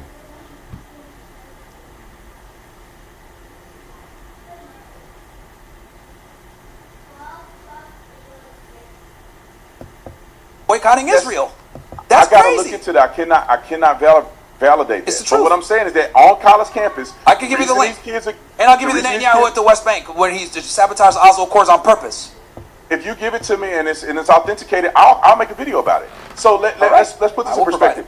These people are on campus saying pretty much to kill Jews. They never said that, dude. From the river. What does from the river to the sea mean? Palestine will be free from the river to the sea. What does that mean? That does not mean killing all the Jews. No. What does that mean? How they gonna be free from the river to the sea, where it's occupied by Jews right now? No, they say Palestine will be free, which means Palestinians will have sovereignty. Now, some people want to interpret that Alright, free from the river to the sea. Now, I don't know what they mean by it, but free is free. It doesn't mean that we gotta exterminate everybody. It just means the shit. If I want to go over there, walk into the damn coffee shop, grab me a coffee, I should be able to do that. Hey. Some people want to interpret that as that's genocidal, but here's the thing. They're not even saying from the river to the sea, a lot of these students. They write op-eds and they're getting deported. You're giving one example, like for instance, you're giving one example of a person writing an op-ed and you're claiming that they got deported. I need to look into it and figure out is there stuff behind it. Because you just said the one guy's getting deported because he disagreed with Israel. He coordinated, hold on. He was representing the students. There were Jews that were protesting with him. There were Jews that were protesting with him. You're being disingenuous because he went to Shabbat with these guys. He didn't hate Jews, Mahmoud Khalil. You're being disingenuous because he also had issues with immigration informant. So he did not inform the government that he was a part of a foreign organization. And you have to disclose that if you have a student visa. He did not properly disclose that. That's one of the reasons why he got deported. The other one was conjuring up controversy on the university, saying death to America. He wasn't saying that. Costing, not him, I'm saying the organization was doing that. they were accosting Jewish students, and also they were saying Jewish students with they him. want to overthrow Western civilization. There were Jewish students with him marching at Columbia. It don't matter just because they're Jewish don't mean that they're not saying things that could be anti-Semitic, or that they're pushing from a river to the sea, or the fact that he did not disclose. Chat, did y'all see that it's going viral? The 7,000 that Netanyahu and them are paying these influencers for the post. That's been verified anywhere from 6,100 to 7,000. They went to a biblical reference or something back in the old times where the 30 shekels of silver, and they basically did the conversion rate, and $7,000 would be the equivalent to that 30 shekels of silver. Crazy. Foreign involvement with another government, and he has a student visa. Look, my argument here, because remember, this all started because I said that Jews have an undue level of influence in American politics. What I'm trying to explain here is that they are getting students deported for exercising the First Amendment because they don't like what they're saying. That's a problem. You don't have the First Amendment to the degree in which you can threaten people. You can say that you're going to overthrow the American government, or you're going to somehow not disclose. You're going to. They say we want to overthrow Western civilization. They never said that, dude. Come on, man. They did say that. That's not what they said. I'll put it up. I'll put it up and send it to you, and you have to put it on your show. That's not what it is, man. And here's the thing. That's also, what he said. Remember, political speech is the most protected, supposed to be the most protected form of speech in the United States, according to the First Amendment. According to the First Amendment, right? Now, violence is not protected. They were never they were never pushing violence. They got video of these students on campus. Jewish students trying to go through. They literally are fighting Jewish students and not allowing them to go through the campus. Here's the thing. They took over the Jewish hall, and they wouldn't let Jews into the section. I mean, dude. Here's the thing. Come on, Myron. You got to remember, there's different groups of protesters. There's a group here. There's another group here, etc. He was representing a certain group of kids that were protesting. The point I'm trying to make here, right? Besides going into the details with Khalil's case or the girl up in Somerville or whatever, the point I'm trying to make is that we are passing legislation basically protects another country or criticism of another country. That is crazy to me. That is crazy to me. Bill Ackman got Claudine Gay kicked out as the president of Harvard because he didn't feel like she went hard enough on protesters in Harvard. Like, dude, Jews run America and it's a problem. If you don't agree with me on this, that's fine. But they don't run America. The biggest threat to America is these blue-head devils, these white liberals that are in America. That's the biggest threat to America. The biggest threat to America is Jewish supremacy and Jewish control of our country. That is the biggest threat to America. And if you don't see that, I don't know what to say. The Jewish supremacy and Jewish control of our country is the biggest threat to this country. By far. That's the craziest thing ever here. Islam is a bigger threat than. What do y'all think is the biggest threat to the country right now? Because Officer Tatum's, he's going all over the place. It was just the Democrats and Antifa. Now he's going into Islam and shit. Myron's blaming the Jews like everybody else does. So what do y'all think is the biggest threat to America? Like, anything that Jewish people can ever do. Okay, who runs Congress? Do Muslims run Congress? Who runs big tech? Do Muslims run Congress? Do Muslims? Jews run Congress? No, they don't. Jews run Congress. Yes, absolutely. No, they don't. 90% of them are funded by places. Okay, let me give you an example, Myron, of what you're saying funded. Is Byron Donalds, since he's supported by AIPAC, is Byron Donalds controlled by AIPAC? Yes. Let me just tell you how silly what you're saying is. He's in Florida. How much money did they give Byron Donalds? AIPAC. I can look it up if you want me to. I already looked it up. How many? You want to know how much money? How much? $40,000. I think they gave him $43,000. It's quite a bit of money. You know how much money he raised? $13 million. So what kind of... Should have sent that 43 back because they're not gonna let that ride, chat. I'm just gonna keep it real. He got $13 million, 40 however many stacks came from AIPAC, man. Some people don't give a fuck, man. It's the point of the payment being made, man. That was a small chunk of the $13 million, rather small, but it's like you took it. You know what I'm saying? You took it, so people are gonna forever hold that around. Impact that they have on Byron Donalds giving $40,000. That's a private jet from Texas back to Florida. That's not no real money. He got $13 million. They weren't even his biggest donor. Okay. By far. I guarantee you, if we looked at his donors, because especially he's here from Florida. That all his donors. Some of those donors are probably going to be pro-Israel Zion.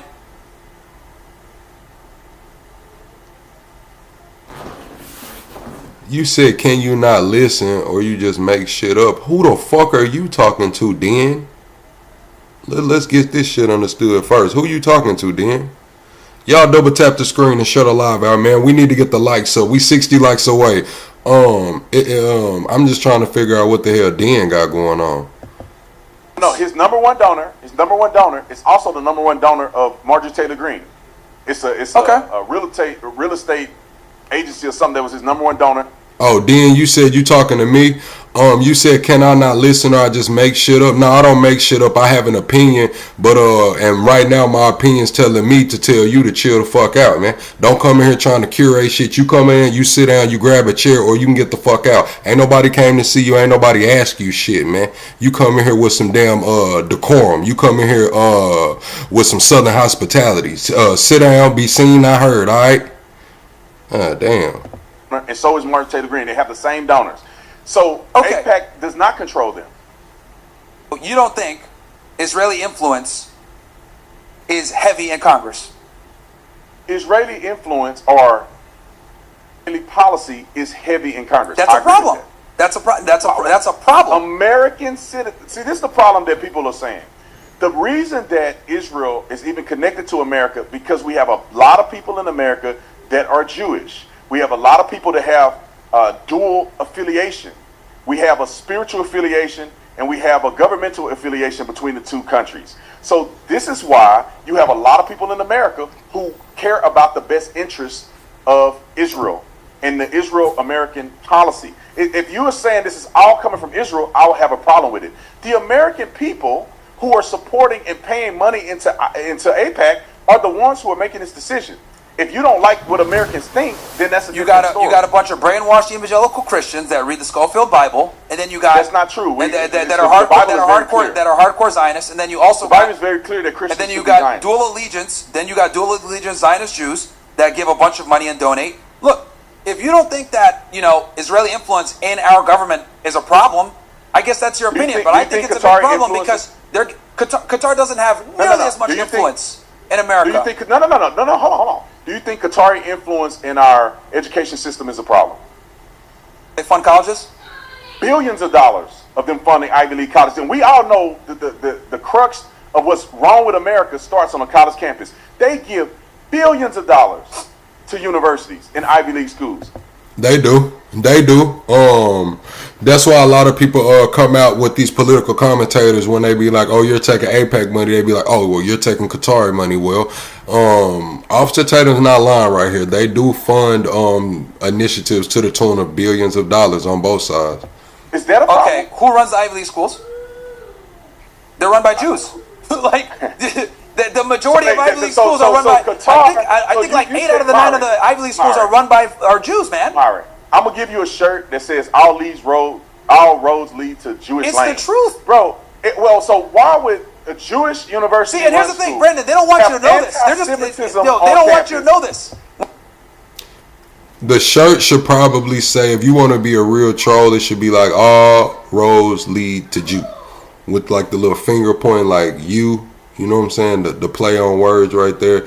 Like, that's probably would be a shirt that would sell. When you connect all the dots, unfortunately, they have a ridiculous amount of influence and power in the United States, and this is a problem. So you're saying that Jews? This is a huge problem. You're saying the Jews run a university that takes billions from Qatar to preach and I guess lament to Israeli propaganda. Is that what you're saying? Here's a perfect example. Harvard, back in 2023, right? In 2024, kids were protesting all over the place. Pro-Palestine protests. Bill Ackman gets the head of Harvard fired, Claudine Gay, because he didn't like that she wasn't supporting Israel enough just because she didn't. She allowed the students to protest.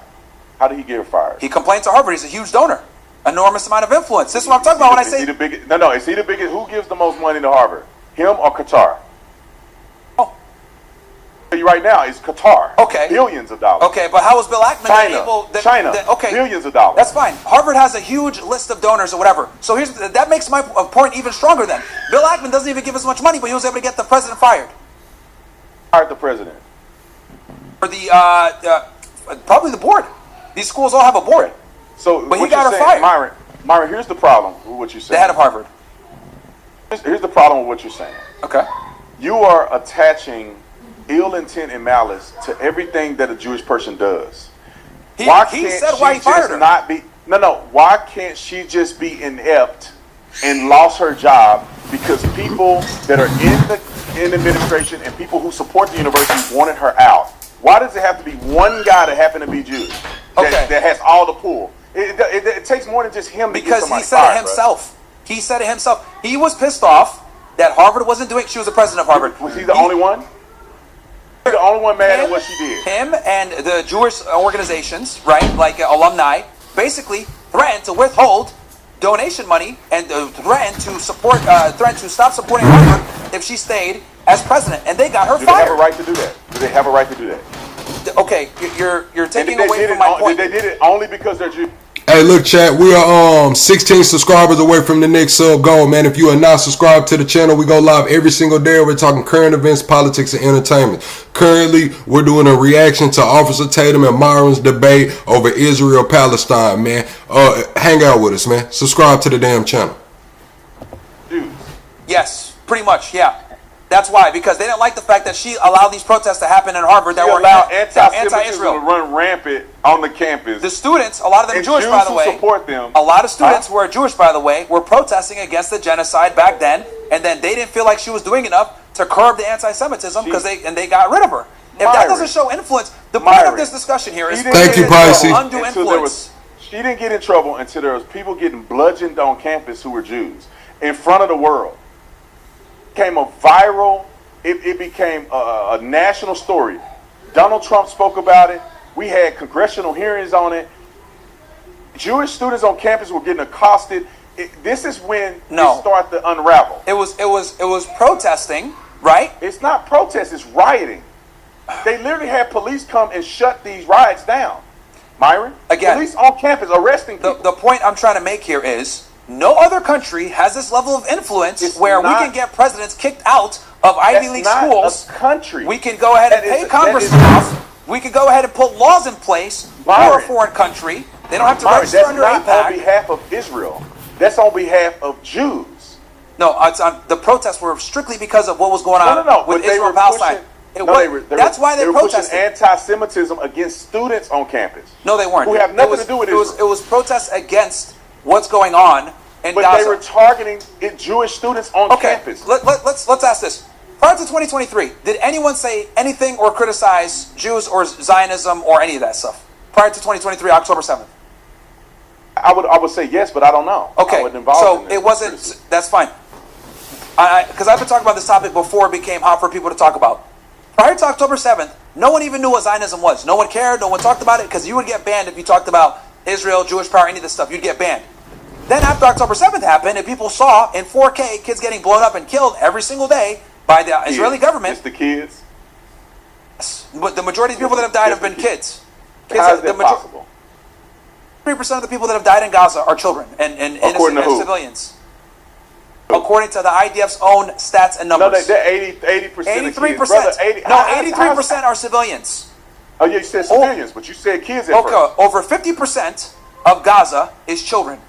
Okay? So, over 50%, under the age of 18. And they were getting blown up and killed. But let me go back to my point, because you're distracted. Your math is not mathing. Your math is not mathing. You're saying just because 50% of the population is kids, you're assuming that 50% of all the people that got killed are children.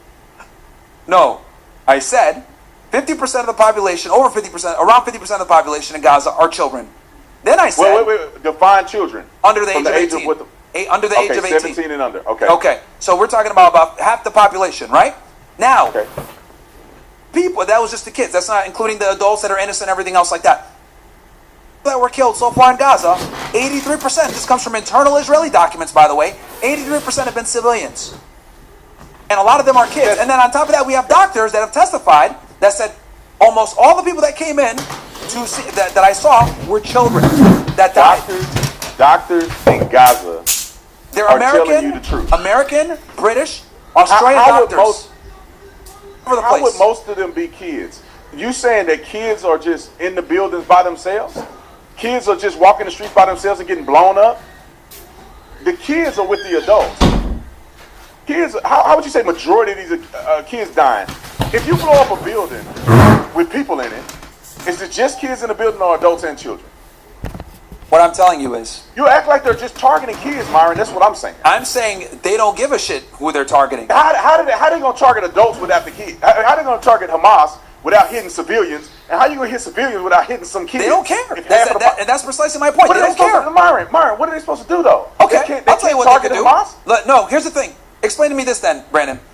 If they have the ability to run a 10-year-long beeper operation where they accurately and systematically killed a bunch of Hezbollah fighters using a very smart technique, by the way, I gave them credit for this. They had the bombs and beepers and walkie-talkies for 10 years. Then, in another operation, they were able to go ahead and get Mossad agents behind enemy lines and destroy Iran's air defenses before they did Operation Rising Lion, where the Air Force came in and was able to destroy them and get air control. How are the Israelis able to do all these complex and sophisticated operations, right? With superior militaries, by the way, Hezbollah, superior to the Hamas, and so is the IRG, superior. How are they not able to replicate that to some degree against Hamas? I'll tell you why. They didn't replicate it because they want the land. They could have went ahead. No, Myron, what's the replication look like? What software, what beeper scenario do you think they can do against Hamas? When Hamas is holding citizens as hostages, and they try not to kill the hostages, and then Hamas is hiding behind, and then Hamas is hiding behind people. So how do they get to Hamas without some people being collateral? Which is Hamas's goal. That's Hamas's whole purpose. Okay. People get killed instead of them. Is that not true? No. The point I'm trying to make to you here is because you're saying, oh, how should they have responded? I'm explaining to you that Israel has the capability with superior militaries. Give me an example of what they should have done. They did. Okay, I'll give you one. They were able to assassinate Ismail Haniyeh in Tehran, Iran. So they killed one of the chief negotiator of Hamas in a foreign country that they have problems with, and they were able to do it pretty accurately, and they killed him and his bodyguard. Tell me how they're able to do that in hostile land. Because he's not he's not in a school, he's not in a building, he's not in a mosque shooting rockets. He's not hiding behind his citizens. The point I'm trying to make is that they have the ability to do precise strikes and assassinate the people that need to be done, that need to be assassinated, instead of bombing an entire area and killing kids all day. Killing kids all day. Let's just say that the Hamas terrorists were all in the building with a bunch of people in it. What do you do then? Send in a special forces. That's how they operate. This is how Hamas operates. Okay. Use a special forces unit. You guys are able to go ahead and do all these other intelligence operations. Why do they got to risk getting killed just to save Palestinians? See my point, and that is the problem with war is ugly, chat. I'm not gonna be one to deny that war is ugly. War is very ugly, but to hear Officer Tatum basically just go Bernie Mac, like, let's be real, chat. He went Bernie Mac. Fuck them kids. That's what I'm hearing from Officer Tatum. Is I understand war is ugly, but Officer Tatum is saying fuck them kids, like straight up. Like, you know what, Myron? I hear what you saying, but fuck them kids. That might as well be what he say. He might well just say fuck them kids. Crazy to hear him talk like that. Is that not true? No. The point I'm trying to make to you here is because you're saying, oh, how should they have responded? I'm explaining to you that Israel has the capability with superior militaries. Give me an example of what they should have done. They did. Okay, I'll give you one. They were able to assassinate Ismail Haniyeh in Tehran, Iran. So they killed one of the chief negotiator of Hamas in a foreign country that they have problems with, and they were able to do it pretty accurately, and they killed him and his bodyguard. Tell me how they're able to do that in hostile land. Because he's not in a school, he's not in a building, he's not in a mosque. Tommy says you're a trans racial black man, so that means you were a woman that transitioned into a man. And you're black. I don't have any advice to give you. Keep God first.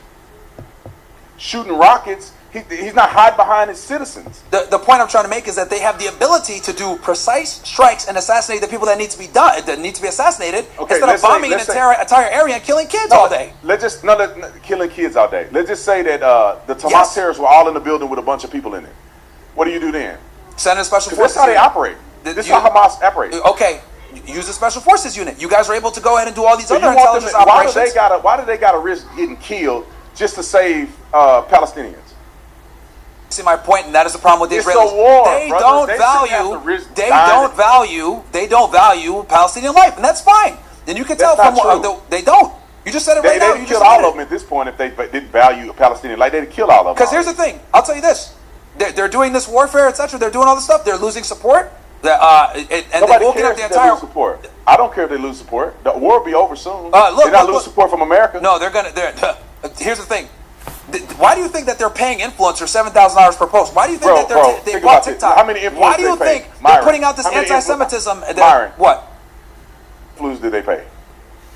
Bunched me in with them the other day in New York. They put a number on there. I think it was like 18. Hell, you might be getting $7K just for doing this debate. Who knows, man? Hold on, let's get to that. Who knows? You think I'm? It's not a. I see what you're saying.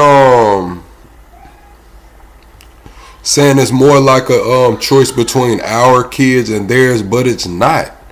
It's not. This is Israel Palestine. Like, it's not a choice between our kids and theirs. It's a choice between they kids and theirs. You know what I'm saying? Like, when Officer Tatum is speaking on it, like, this ain't got nothing to do with us. I'm just being honest. In my opinion, it ain't got nothing to do with us. Yeah. I'm getting paid. You think I'm getting paid? Honestly. By Israel? Right. Yes, I don't think if you're not getting paid, you're getting ready to get paid. See, I know this term that I learned a long time ago, Chad. It's called delayed gratification. You know what I'm saying? Delayed gratification. I think that you might be hiding your eggs. You know what I'm saying? You're putting your acorns up for when the winter come right now, Officer Tatum. You're putting your acorns up for when the winter come. You know what I'm saying? That you don't want that $7,000 a post check, man. You don't want that $7K a post. You want one of them big boys, man. One of them $400,000, $500,000, $700,000 checks, man. So you'll wait it out, man. Delayed gratification, man. Trust me, Chad. Delayed gratification is a real thing, man. Example, I went live on this channel right here for a year before I even applied for monetization. I had got denied. I had got not denied, but I had got what do you call it? I had got a strike. I got a strike and got I couldn't go live and shit. So even when I could apply for monetization, I just didn't. I was like, you know what? I'm gonna just wait a whole year. Delayed gratification. It happened. Say what I say. I'll tell you this. I don't know. I can't confirm or deny. You know, I don't know.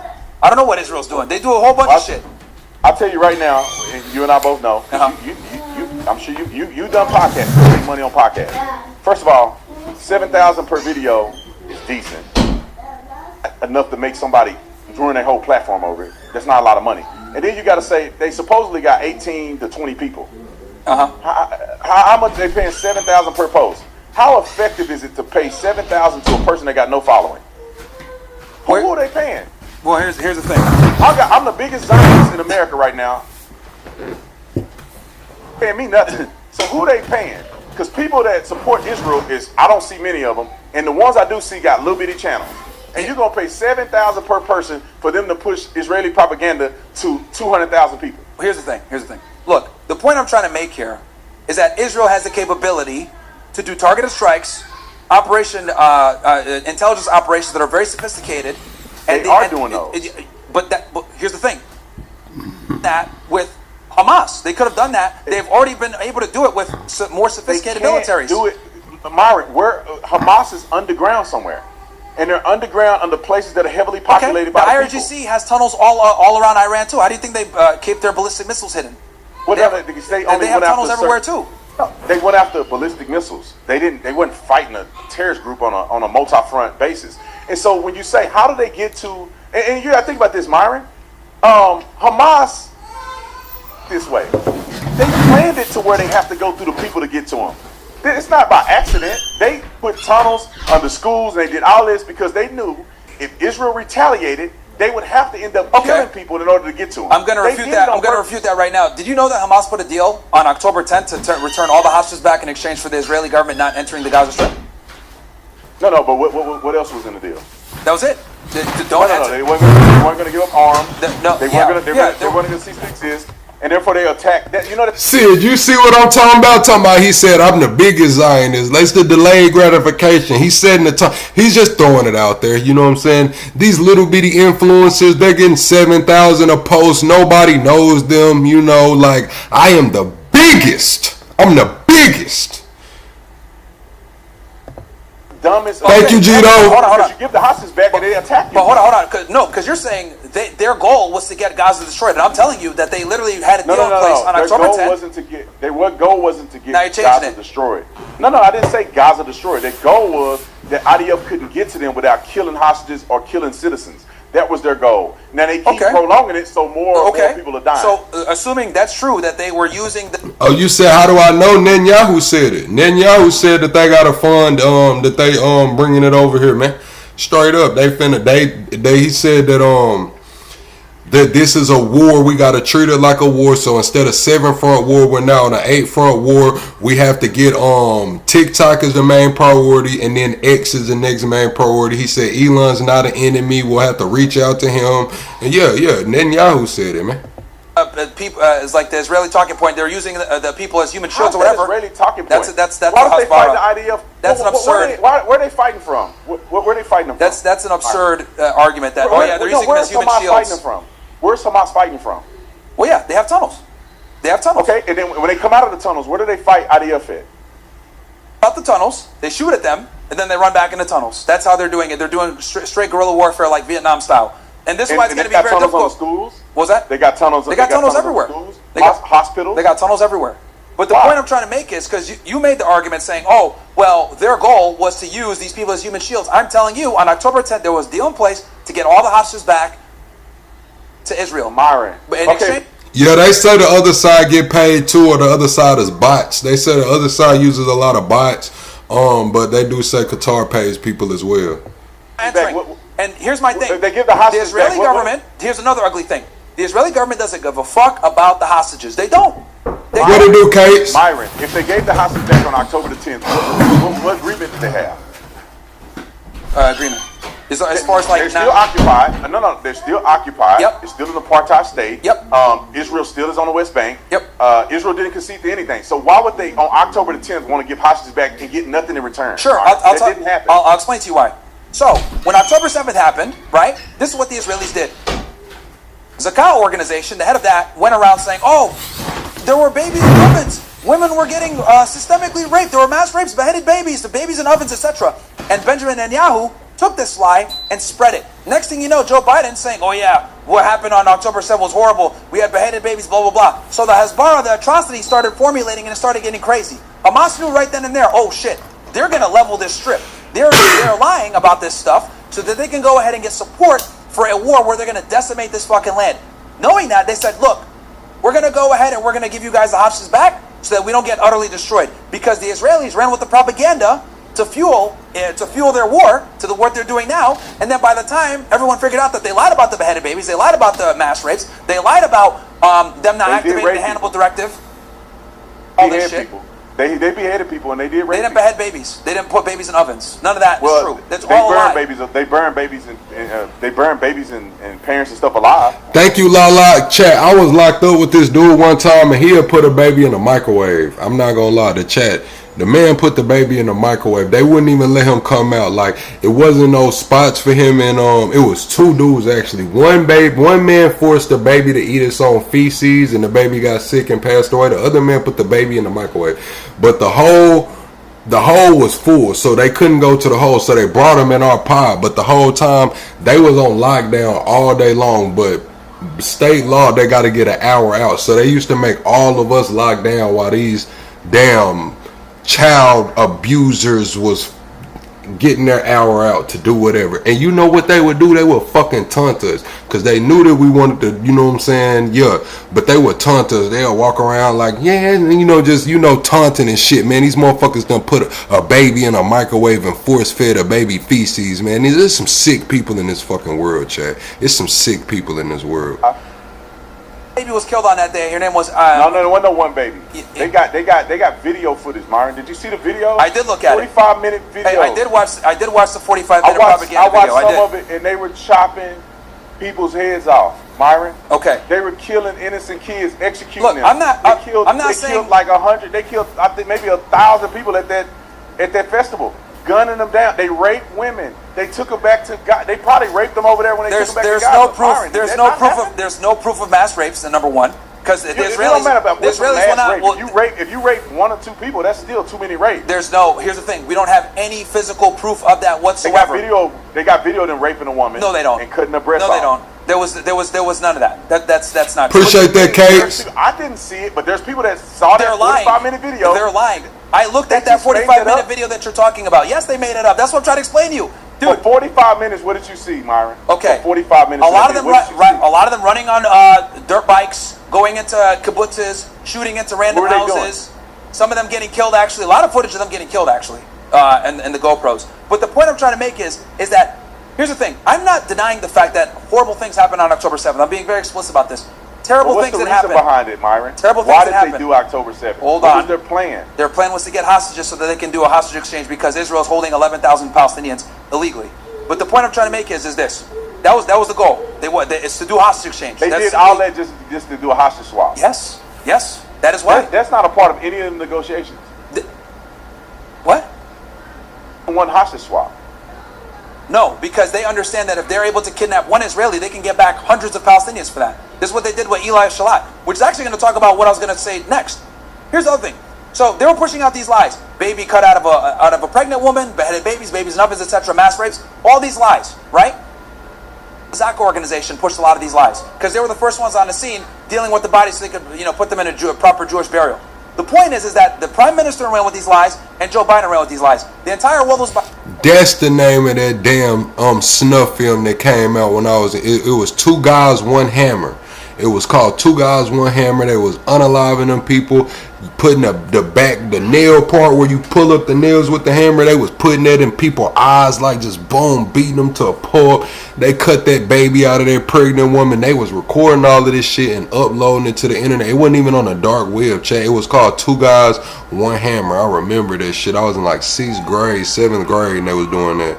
Behind Israel, and that's all Israel needed because they said, all right, we're going to level fucking Gaza. And then you have Galant the day before says, oh yeah, these are human animals, we're going to cut the water, we're going to cut everything, we're going to absolutely destroy them. So they use all this propaganda, this atrocity propaganda, to justify a ridiculous war. And by the time people figured out that the Israelis were lying about a lot of this stuff, it was too late. They were already in, they were already leveling the place, killing people. This is why everyone's turned on Israel, because they're realizing that they used a bunch of lies to prop up their asymmetric warfare. The fact that they slaughtered innocent people at a festival, and the fact that they took hostages and they also beheaded and killed people.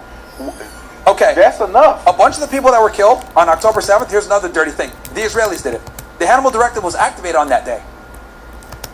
Let's do the numbers. I need proof. Okay, sure. Where's the proof Let's do the numbers. Israelis killed their own people? 1,200. Can we agree that 1,200 people were killed on that day?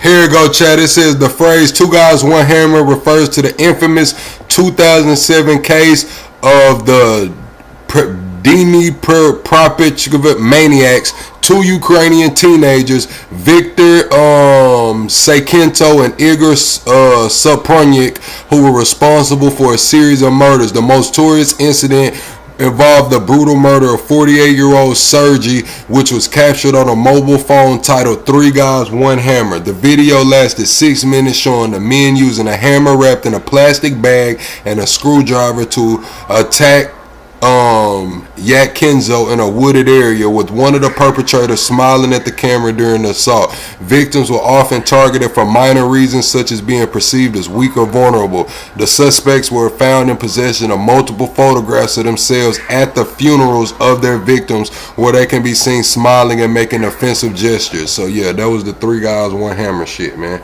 Crazy. 2007, I was young as hell. That's what I'm hearing. Fair. I don't know. First it was 2,000, then they said no, sorry, we miscounted. It's 1,200. So let's go through the numbers. That's not weird, right? Because no, I'm not sitting on them for that. When it all happened, they thought it was more than what was. That's fine. There, so that's fine. I'm just going, the timeline. So first it was 2,000, then they brought it down to 1,200. Now let's go ahead and do the breakdown. 400 of them were IDF, okay, which means they're enemy combatants against international law. Fair game, unfortunately, right? So that leaves us with about 800.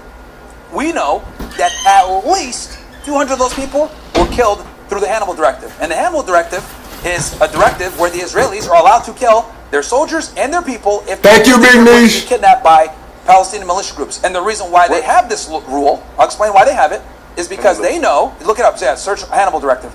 The reason this is because they know that if the Palestinians are able to kidnap Israelis, it's going to put them in a very bad diplomatic position where they have to negotiate. And the last time they had to do a hostage exchange of this level, they kidnapped an IDF soldier named Gilad Shalit, or Gilad Shalit, I think his name is. And they had to exchange 1,000 Palestinians for him.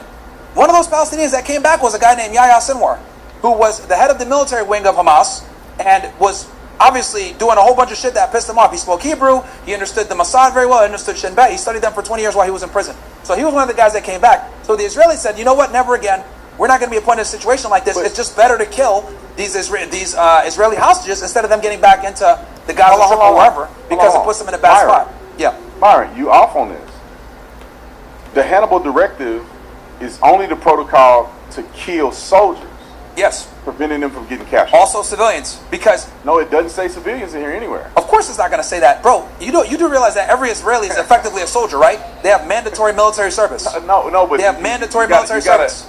Yeah, but that don't mean that they're active soldiers at that point. They're That's soldiers. Why they make a delineation between soldiers. They're soldiers. It doesn't say that specifically, and there's a reason why they would not want current soldiers to be captured. It would just say civilians. Byron, why would it say soldiers if it's obviously clear that everybody serves at some point?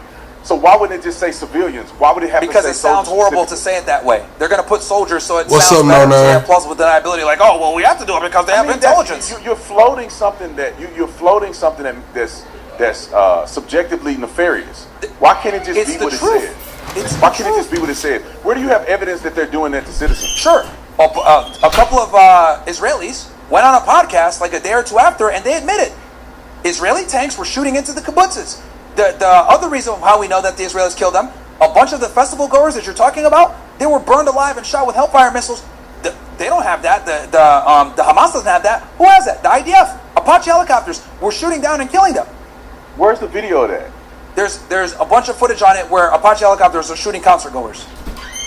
Never seen that. I've never seen that footage. They don't want. Send it to. It destroys the Hasbara. I can send you all of it. No, send it to me. You got video of an Apache helicopter shooting down people. Yes. I play it on my YouTube channel. And here's the thing. It's like thermal, so you can't tell if they're Hamas fighters or what it is. So they just shot at everybody. The order, bro. Okay. Come on, Myron. Here's the thing.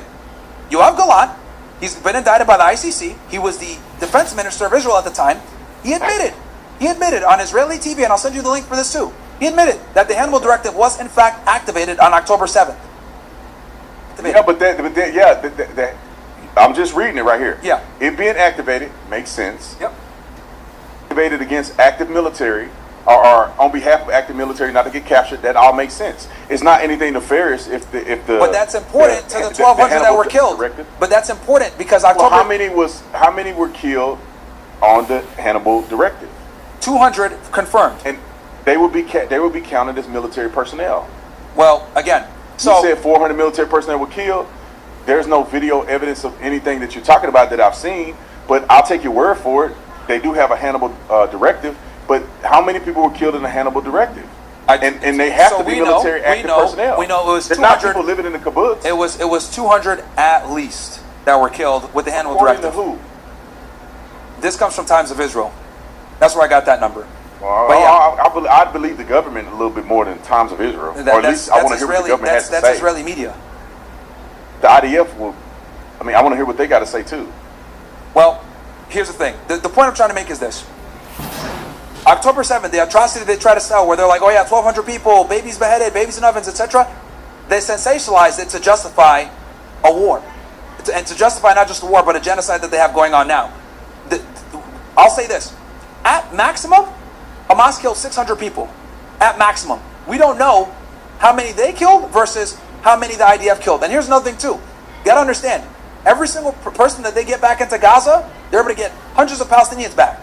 So their motive when they went in there was to take hostages for political leverage, because they know they can't fight the IDF. They don't have the But they ability to killed fight some them. of them. They killed some of them, man. Of course raped they some did. of them. They killed them. I mean, that's, of course they did, and that's horrible.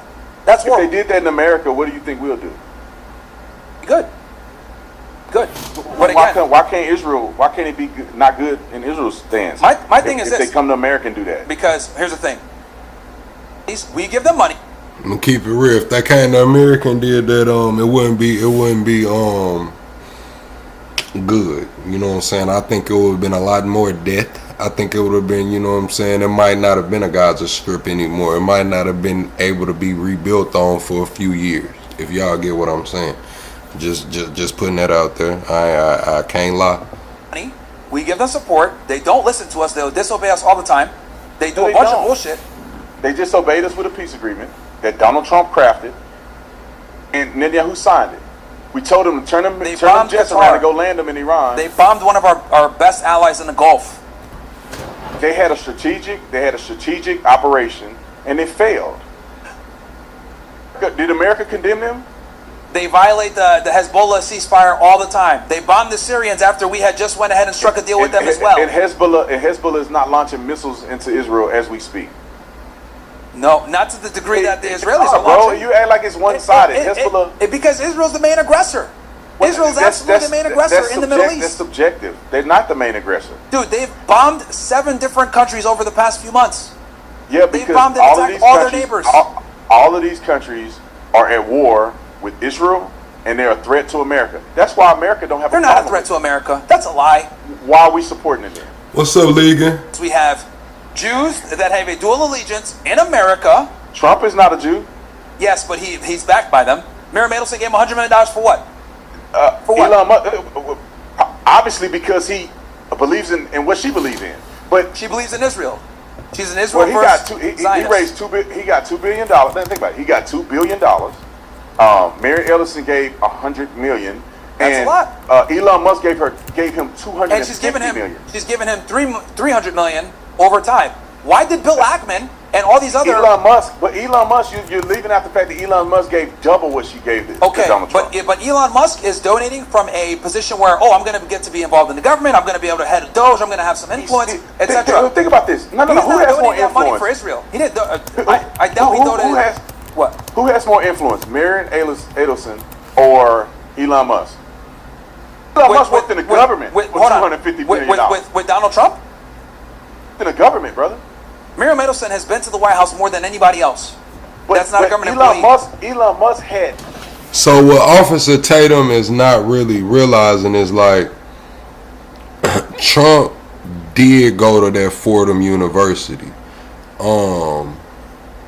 So if y'all, like, what is it, Fordham, and then it says Wharton. So when y'all look into those schools that he went to, you will kind of see where Myron is going. Yeah, Trump is not, Jewish, but you got to look at the educational background. So he's kind of studied around that. Like when you look into those schools, you will see like the prestige, and you know what I'm saying, what's going on there. So don't let it, go over your head. You feel me? Y'all do your own research though. Do your own research. I'm just gonna say look into the education systems and shit like that, man. Doge, where he had access to all our government, or at least the government to do audit. Nobody else had access like that. And then he was in the White House more than anybody else. Yeah, and then he betrayed Trump and he got pissed off or whatever the point is. So therefore, they tell you that Trump don't care about nobody's money, because the man that gave him the most money, that he allowed him to start Doge, he kicked him out when he was disrespected. Well, he was already in at that point. He was already in at that point. He needed the money, bro. He was facing 4 different criminal cases. He was getting sued out the woozah. Trump needed the money, 100%, bro. 100%. How he gonna get the money? It was donated to his campaign, not to his personal pocket. No. But I'm saying he needed the money to run when he was going in 2024. But once he got in, I was like, all right, fuck it, Elon, who cares? But the point I'm trying to make is that... Myron, you're stretching here.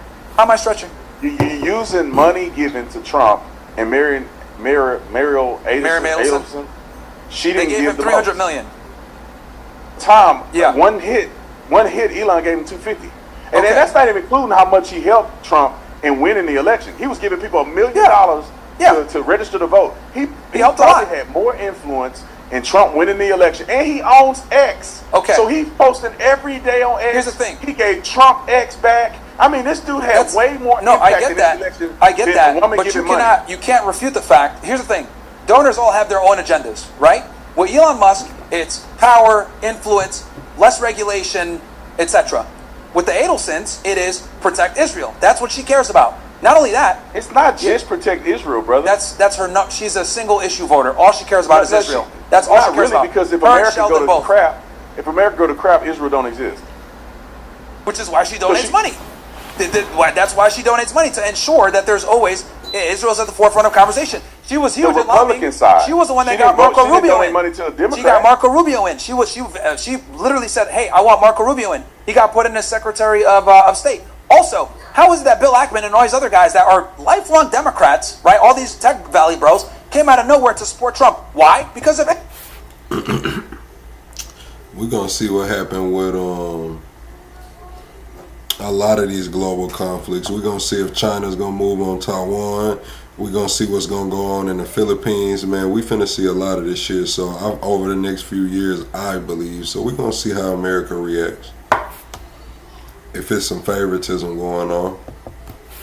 This is what I'm trying to it's say. not, because he's best for America, brother. What are you saying? Okay, he could be best for America, but also be best for Israel. What I'm trying to say is, it could be a duel. But you think they wouldn't vote for him if he's good for America, but he's lukewarm on Israel? yes, They would have voted for him. They would not vote.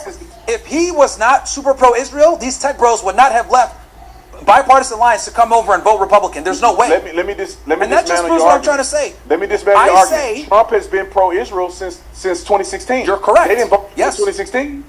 Yeah, what? Support him in 2016. Yeah, because Israel didn't need the level of support that it needs now after October 7th. They're in the middle of a war now. They need more support now than ever before. Donald Trump was instrumental on making Jerusalem the capital. Sure. And Thank you, Gito. DT, you say you ain't got a ball fade? All right, DT with the ball fade. Let me find out, man. You got a celebrity barber down there, DT. Let me find out you got a celebrity barber, man. Switching our embassy to Jerusalem. Yes. Or recognizing it as the capital. Switching our embassy to Jerusalem. Yes. They literally got a sign on the Golan Heights of Donald Trump. It's called Trump Heights. Donald Trump was one of the biggest Zionists. I agree. As our president before 2020 or 2020. I told y'all, see how he was trying to. Now that's where you got to go back to the schooling, man. It's them universities, man. Go look into that, man. I need to look into it a little bit more myself. That's why I'm just telling y'all, do your own research. Before. You're correct. So these people switching wasn't just an Israeli thing, because I tell you what, every presidential candidate but of Israel. Which one hasn't? John F. Kennedy. But Kennedy. I'm talking about more modern. And they killed him. The point I'm trying to make here is here's the thing. Israel killed him? You said Israel killed him? They definitely had a line in killing him. Yes, absolutely. There's irrefutable proof that they were involved in his assassination. It's not even funny. Everything with the setup in Dallas, Texas, etc. That's a whole other conversation. But let me tell you this with Trump. Here's the thing, right? When I say that these Jews have a allegiance to Israel that is very strong, let me explain what I mean by this. How is it that someone who is a never-Trumper like Ben Shapiro, or someone like Jonathan Greenblatt, who is a lifelong radical leftist, right? And then you got Bill Ackman, also a lifelong Democrat, or and these other Tech Valley bros, they all came and started to support Trump. Why? Because Israel is in the middle of a very important conflict right now that's going to dictate the future of the state and the Middle East. So all these guys voted for Trump. Why? Because they knew that he was going to give Israel the support that it needed and the money it needed to fight this war. So what did they do? They abandoned their party lines here in the United States because Israel comes first. And this is what I mean. We have people in positions of power and great influence that always put Israel first, and they will go ahead and betray their party if it means. Real talk, man. Especially on X, a lot of people on X that are Americans is just saying Israel first, man. Like they not even hiding this shit. It's a little crazy to me, but hey, man, it was crazy because what's even crazier to me is that y'all tell the Latino community when they get the waving they flags and shit to go back where the fuck they at. You know what I'm saying? Nobody's saying this in this situation. It's like, are we seeing selective politicking going on? I'm just asking, man. They be like, Even the citizens, they be like, oh, well, if you want to wave that Mexican flag and then go back to Mexico, and they be citizens, but we don't see this shit happen. I don't know, bro. It's crazy. Means supporting Israel. Zoran Mamdani. Bill Ackman is waging a whole thing against him right now, even though he's a lifelong Democrat, because Mamdani is against Israel. He doesn't like Israel. So what is he doing? Have you ever heard Bill Ackman explain why he's Republican now? Just like For every Israel. other rational person that becomes Republican. For Israel.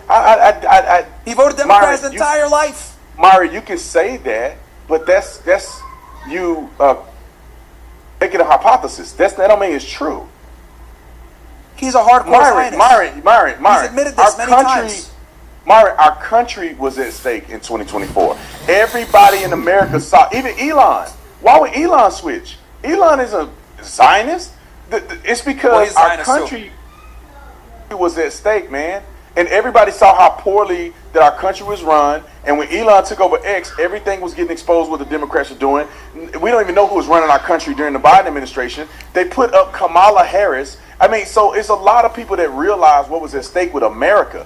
Ain't nobody, Israel is on retainer. I mean, there's no president except Kennedy, you said, that wasn't keeping Israel on retainer. They have a military budget that we started way before Trump was in office. So I don't think there was anything that'll make a person switch parties necessarily. That goes to my argument that they have That's the thing, because national debt wasn't as big of an issue then. You know what I'm saying? Like, we not coming up on 40 trillion now. So once we get to coming up on numbers like that, all the pennies getting counted. You know what I'm saying? Let's just be real here. They done sent Doge to go purge the government and shit. So now that the money, where the money's going, has a damn spotlight on it, we getting to looking around like, damn, Zelensky keep asking for paper. You know what I'm saying? That's what people were saying. Why Zelensky?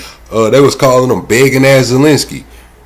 You know what I'm saying? Straight up, begging ass Zelensky is what they was calling him. Now we got the Israel cause. You know, now everybody counting pockets, man. They want to know where the tax dollars going. They say the tax dollars was funding transgender studies over here in Uganda or wherever. Now it's all out there on the floor. It's iron now. Okay, hey man, that's the difference. Disproportionate amount of control. They control, they have a disproportionate amount of support. Influence and control. Because people love Israel. Like, you're trying. Then what's even crazier, what was it, Argentina? We just saw Argentina 20 billion and they president threw a fucking concert after it to help sell his book. Like, it's like, wow, we sent Argentina 20 billion. And the very next day, like 2 days later, this man's having a damn rock and roll concert, man. Lights, camera, action. They looking like damn Sting out there, or fucking WWE concert, man, to sell a book. Like, y'all got it. Trying to say the that detriment of the United States. I don't think it's a detriment of the United States. That's like, it don't even matter. We went to war in Iraq because of them. No, it wasn't because of them. It was because of our own selfish interest. No. To war. I would argue we 100% went to war in Iraq because of the Zionist Jews that were the framers, the neocons. All of them were Zionists or Jews. Everyone that was involved in the Iraq war, from beginning to end, the Crystals, all these guys. War, and I would argue we would. If I were to say, I bet we used intelligence from Israel to justify our war. That's why we brought Netanyahu to tell the world. It was fake intelligence. I don't think it was bad intelligence. They lied about anthrax. They lied about anthrax getting passed from a hijacker. I think America knew. Man, Chad, I'm gonna keep it real. When I was little, I was scared of anthrax, man. It's like, man, after that, I was scared of anthrax. Little as hell, wasn't getting no mail. When nobody sending me no damn mail, I wasn't getting no packages at the crib. But I remember being scared of anthrax, for real, Chad. It's kind of crazy now that I'm, looking back on it. It's like, bro, you wouldn't even get no packages or no mail. Like, fuck, you know what I'm saying? But I was terrified of that anthrax shit, bro. They claim, this is their claim. Mohammed Atta received anthrax and intelligence from an Iraqi intelligence officer. That was what they used to link us to 9/11, to link Iraq to 9/11. It was a lie. You're absolving America for our sinful deeds. I think America knew that none of this stuff, if in fact not true, we knew it wasn't true. We wanted Benjamin Netanyahu to be an ally in telling us what's happening so we can do our own dirty dealings. Bro, you know how much money Raytheon made? You know how much money some of these American companies made? Sure. It's a reason why we want to keep going to war. Sure. And the thing is that Israel, when they go to war, military equipment comes from the United States of America. Sure. They have to purchase American contractors, and they have to purchase American equipment. So America, when Israel go to war, we win. And when Anonymous, thank you for the gifted sub. I don't know who the fuck got that gifted sub, but thank you for the gifted sub, Anonymous. I don't know who the hell that is. That's why sometimes I wish it was kind of like Twitch. No disrespect to you, I just haven't seen you in here before. But over there, you can pick who you gift the sub to. I think we need that over here on this platform where you can pick who you gift the membership to.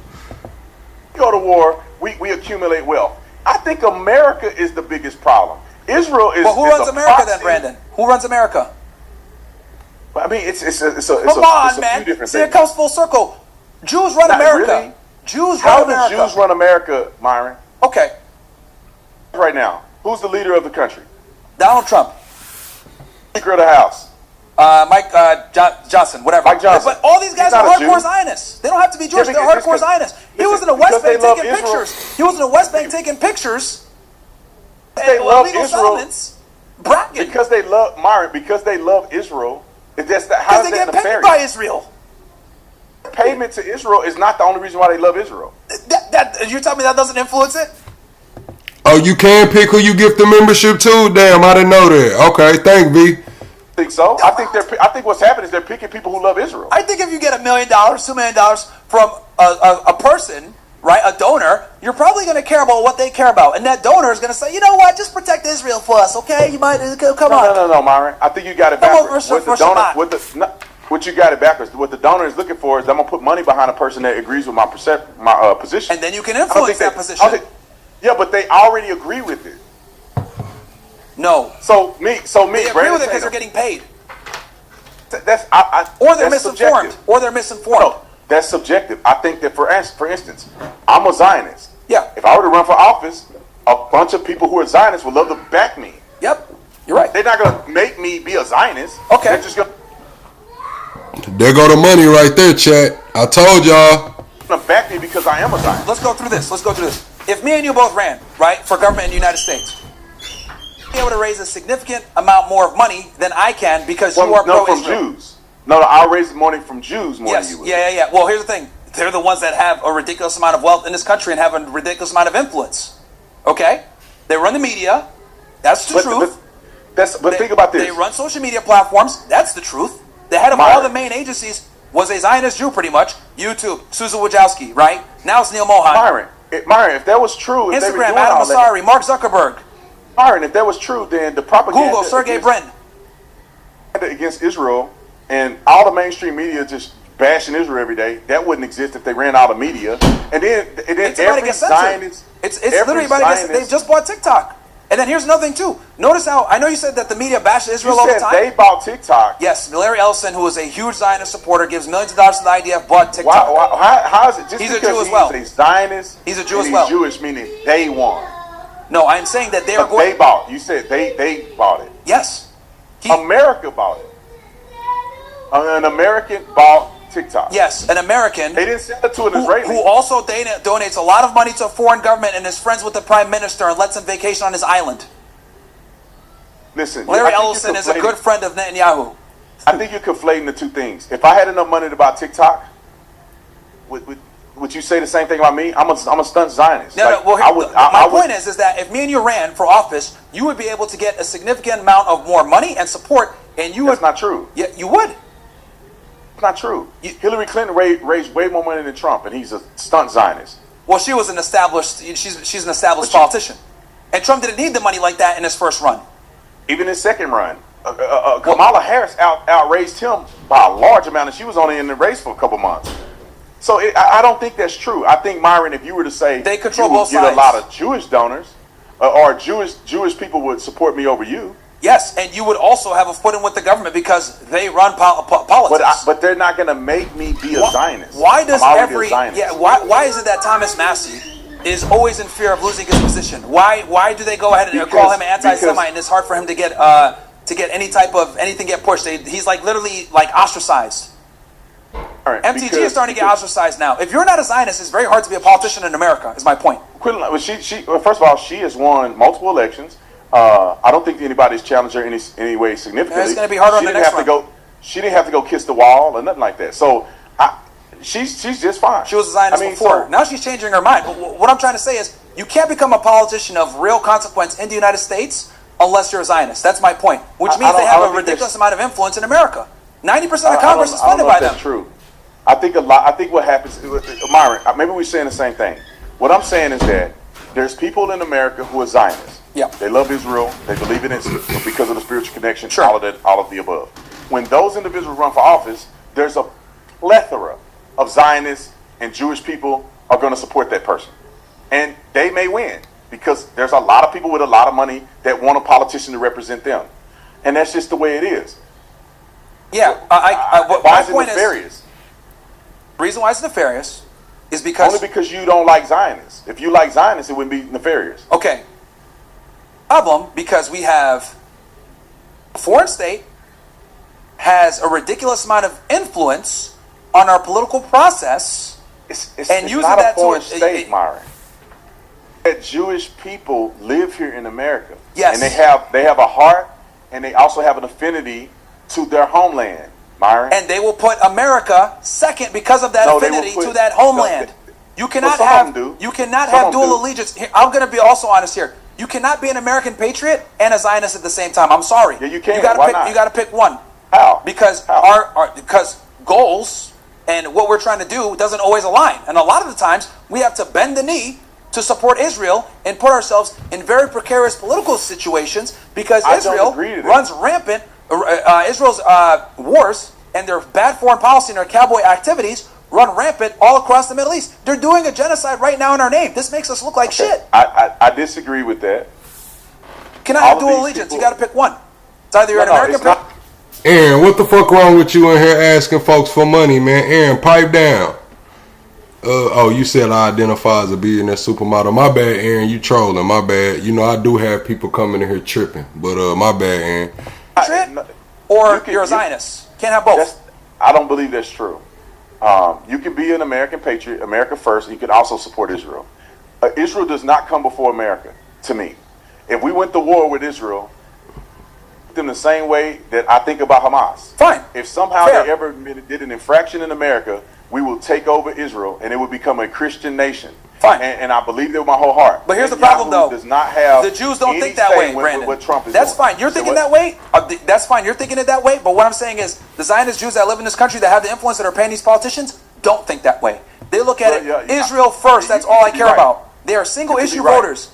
This is why a guy like Ben Shapiro, who doesn't like Trump, went ahead and voted for Trump. This is why a guy like Bill Ackman, who never voted Republican in his fucking life, voted Trump. I'm trying to explain to you that these people, that they will always pick Israel first, and it's dangerous to have individuals like that in positions of power in our government that have a dual allegiance because they're always going to pick Israel first. They have way too much power, way too much representation in our country, and honestly, no one that has an affinity to Israel should be in positions of power in the United States because it puts us in bad situations. Substitute, I'm just gonna be real. Substitute any other country and people would feel a little different if we were saying it was we ain't even gotta go extreme like China or something. If we were saying it was South Korea, people would have a damn problem. If we were saying it was yeah, y'all know what I'm getting at. Like we are now. Myron, we will end on this in an agreement. I do not think people who have a dual allegiance, or when I say dual allegiance, but they have an affinity, an allegiance to Israel over America, should be serving in the American military. I mean, serving in the American politics. I agree. In American politics. I do not think a person that comes out and says that they believe in Israel over America should be serving anywhere. I will never support a person like that. And I think there's no place in America for somebody like that. If you live in America, America comes first. If you Jewish, if you African, I don't care what you are, America comes first. And so we will agree. A problem. People put Israel over America and they're serving in our government. That is a problem. And you and I both can be against that person. Yes. I will join you in that effort if a person is legitimately saying, I prefer Israel over Americans' interests, without that person. What if they don't say it? Like I mean, like let's be real. What that some shit you just gotta watch the movement. What if they don't say it? It's just everything is going as planned. You know what I'm saying? What if they don't say it? Like he's like, if they say it, like nobody's gonna openly say that shit. Not a politician. I would never vote for that person, and you point them out, I will shun them. Yeah, I mean. Now, you can go 10 for 10 scratching off the boxes, but as long as you don't openly say it, then it doesn't matter. You see the logic there, chat? It doesn't matter what you do or how you move if it's if the action plan that you put forward is showing this is what's going on. Fuck all that. As long as you don't openly say it, it's cool. Do y'all see the logic there? It's crazy. I agree. I think anyone that has another passport, or even someone that has a, I don't even think people that have a tie to Israel should be in politics at all. That's not right, because I know people. One of my friends, he got married, and he has. I think they gave him dual citizenship in American Israel. Shouldn't probably serve. would never go there because it's hard to get over there. He shouldn't serve. No, he didn't serve anywhere. He a proud American. Bryson Gray. But that individual should never. Bryson Gray, you know Bryson, he raps. Yeah, he has an Israeli citizenship. I think they grant you Israeli citizenship when you get married by a rabbi. Yeah, we were at his wedding. They got a certificate. They got a certificate where they can be. If you got a foreign passport at all or foreign citizenship anywhere, I don't care if you go there anyway, you should not be able to serve in any type of government capacity. I think. Well, let's say this. We can agree on. We don't allow for any other country, by the way. Just so you know, no other country can do that. Gito, what it do? What you say? Thank you, but Gito. I also think that person should be scrutinized. Right? It's skeptical if you have dual passports and you somehow have citizenship in two countries. You should be scrutinized. I can't say that every single person that has that situation is somebody that don't love America. You know, Israel's like one of the biggest thieves of our technology, right? And our intelligence. Who? Israel's one of the biggest thieves of our technology and our intelligence. I don't know if that's verified. They are. And we CIA. Whose intelligence community is bigger? Multiple. Theirs or ours? Good. The Mossad is right there alongside us. Yeah, but they've done more assassinations. They've been operating, just as long. If you think they're stealing our stuff, if you think they're stealing our stuff, I bet we're stealing their stuff. Well, I mean, it's our stuff. If you think they're spying on us, I bet we spied on them. That's how we know they're spying on us. Yeah, but the difference is that they are supposed to be beholden to us. They shouldn't be spying on us ever. But they've been caught multiple times stealing from us, stealing our technology. They have nuclear weapons. You know they stole their nuclear weapon technology from us, right? And you think we don't know what they got? You know what they got, but they stole it from us is the point. No, do you think we don't know how they got it, when they got it, where they got it stored? Do you think we don't know? And the equipment that we give them is antiquated equipment. They don't have the same jets we have. They stole it. They don't have the same military capacity we have. And they have to buy their stuff from us. No, I get that, but they stole technology from us is my point. They have an illegal nuclear weapons program they stole from us. Their spies have been caught multiple times that CIA operatives, Andrew Bustamante and John, I forget his last name, he's Greek. Both these guys are CIA. They admitted the two. Court, what it do, Court? Welcome back. I hope you and just doing all right, man. Y'all tell Court what's up in the chat, man. Agency that you cannot have relationships with is anyone from Israeli intelligence because they're so big with counterintelligence. They steal our shit all the time. Well, if that's true, and I'm not going to argue with you because I haven't verified it. I will send you all my sources. I'll send you the Netanyahu Oslo Accord thing where he said he was going to destroy it in the West Bank.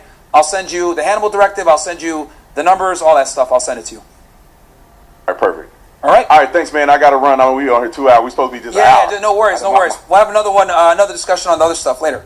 All right, we got to talk about marriage and women. Let's do it, man. We can do it next week. Oh man, he wants to talk about marriage and women and everything else, man. All right, chat. Here we go. Hold on. Let me get us to the next thing, man. It's 1 o'clock. We chilling, man. We chilling. It's 1 o'clock.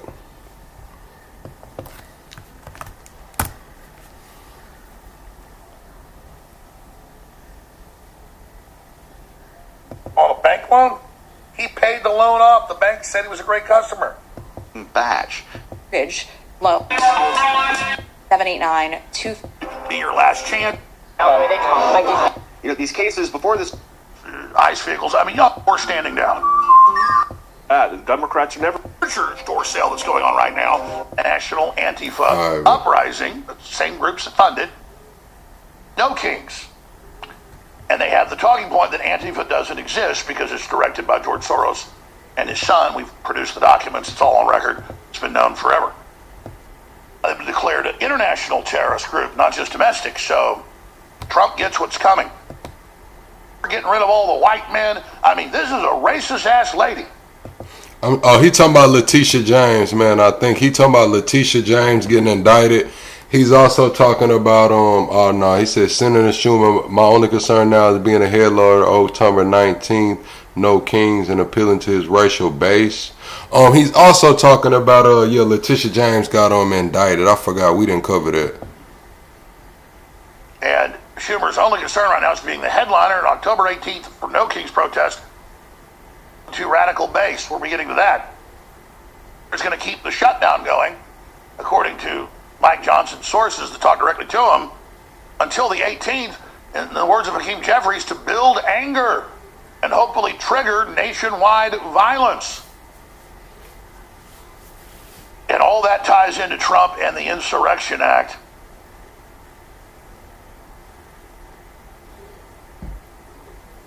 We have so much to go over here today.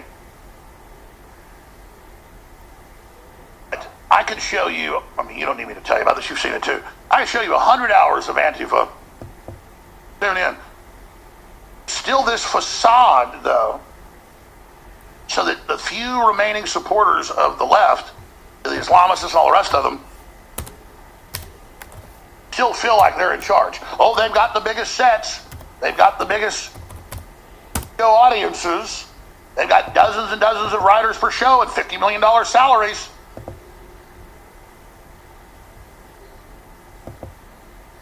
Divide 1 million viewers into 50 million. That's what Colbert was paid.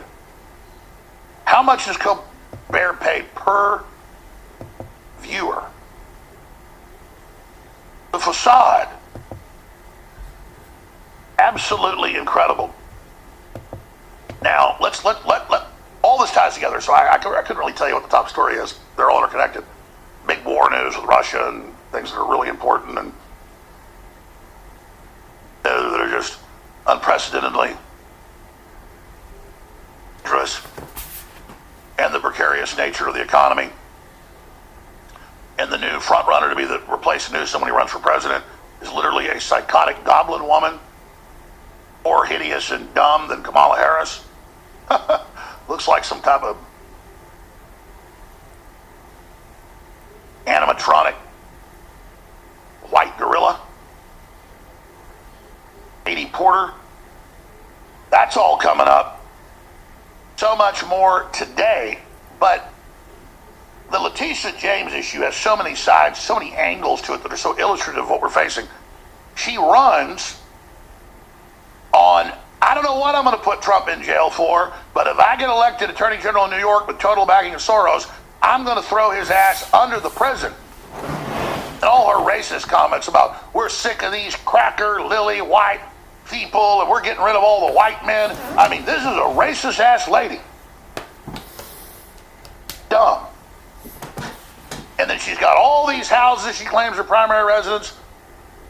The houses she claims are single dwelling, and then they're broken up in apartments, and then she writes it all off on taxes.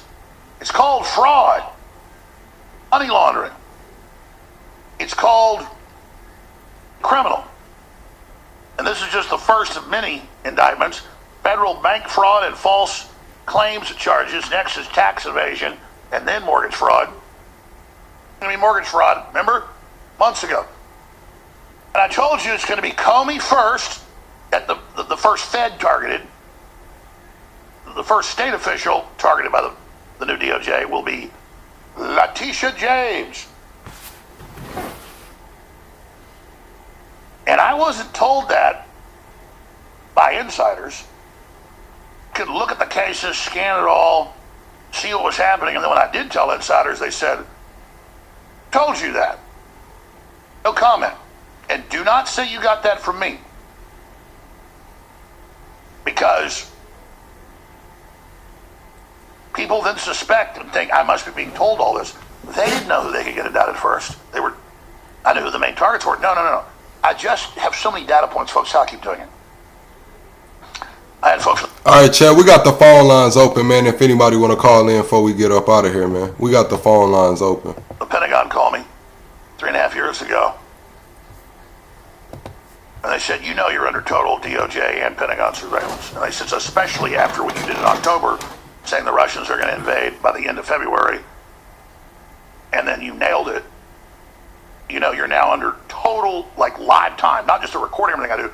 There's whole teams listening, and we figured out that you weren't told this by the Russians, plus they wouldn't even tell you that, we would imagine, but you nailed it basically to the day. I said, probably the 22nd, 23rd, 24th. And they said, again, you really ought to come work with us. I operate independently. Some plane crash today, DT? After the Vegas attack. Did you know what You said some plane crash today? I seen the helicopter crash yesterday. Let's see if I can see what's up with this plane crash right quick, man.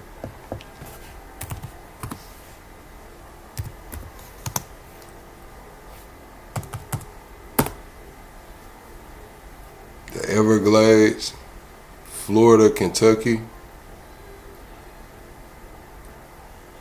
That was the helicopter in Sacramento.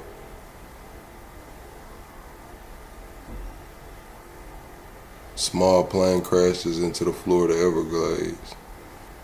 Damn, they are plane crashes. Planes falling out the damn sky. Yeah, that's crazy, chat. But we finna get up out of here, man. I'm gonna go spend some time with my kids, man. And we'll be back later on. Chat. I hope everybody has a great rest of their day, and I'll see y'all on the next one, chat.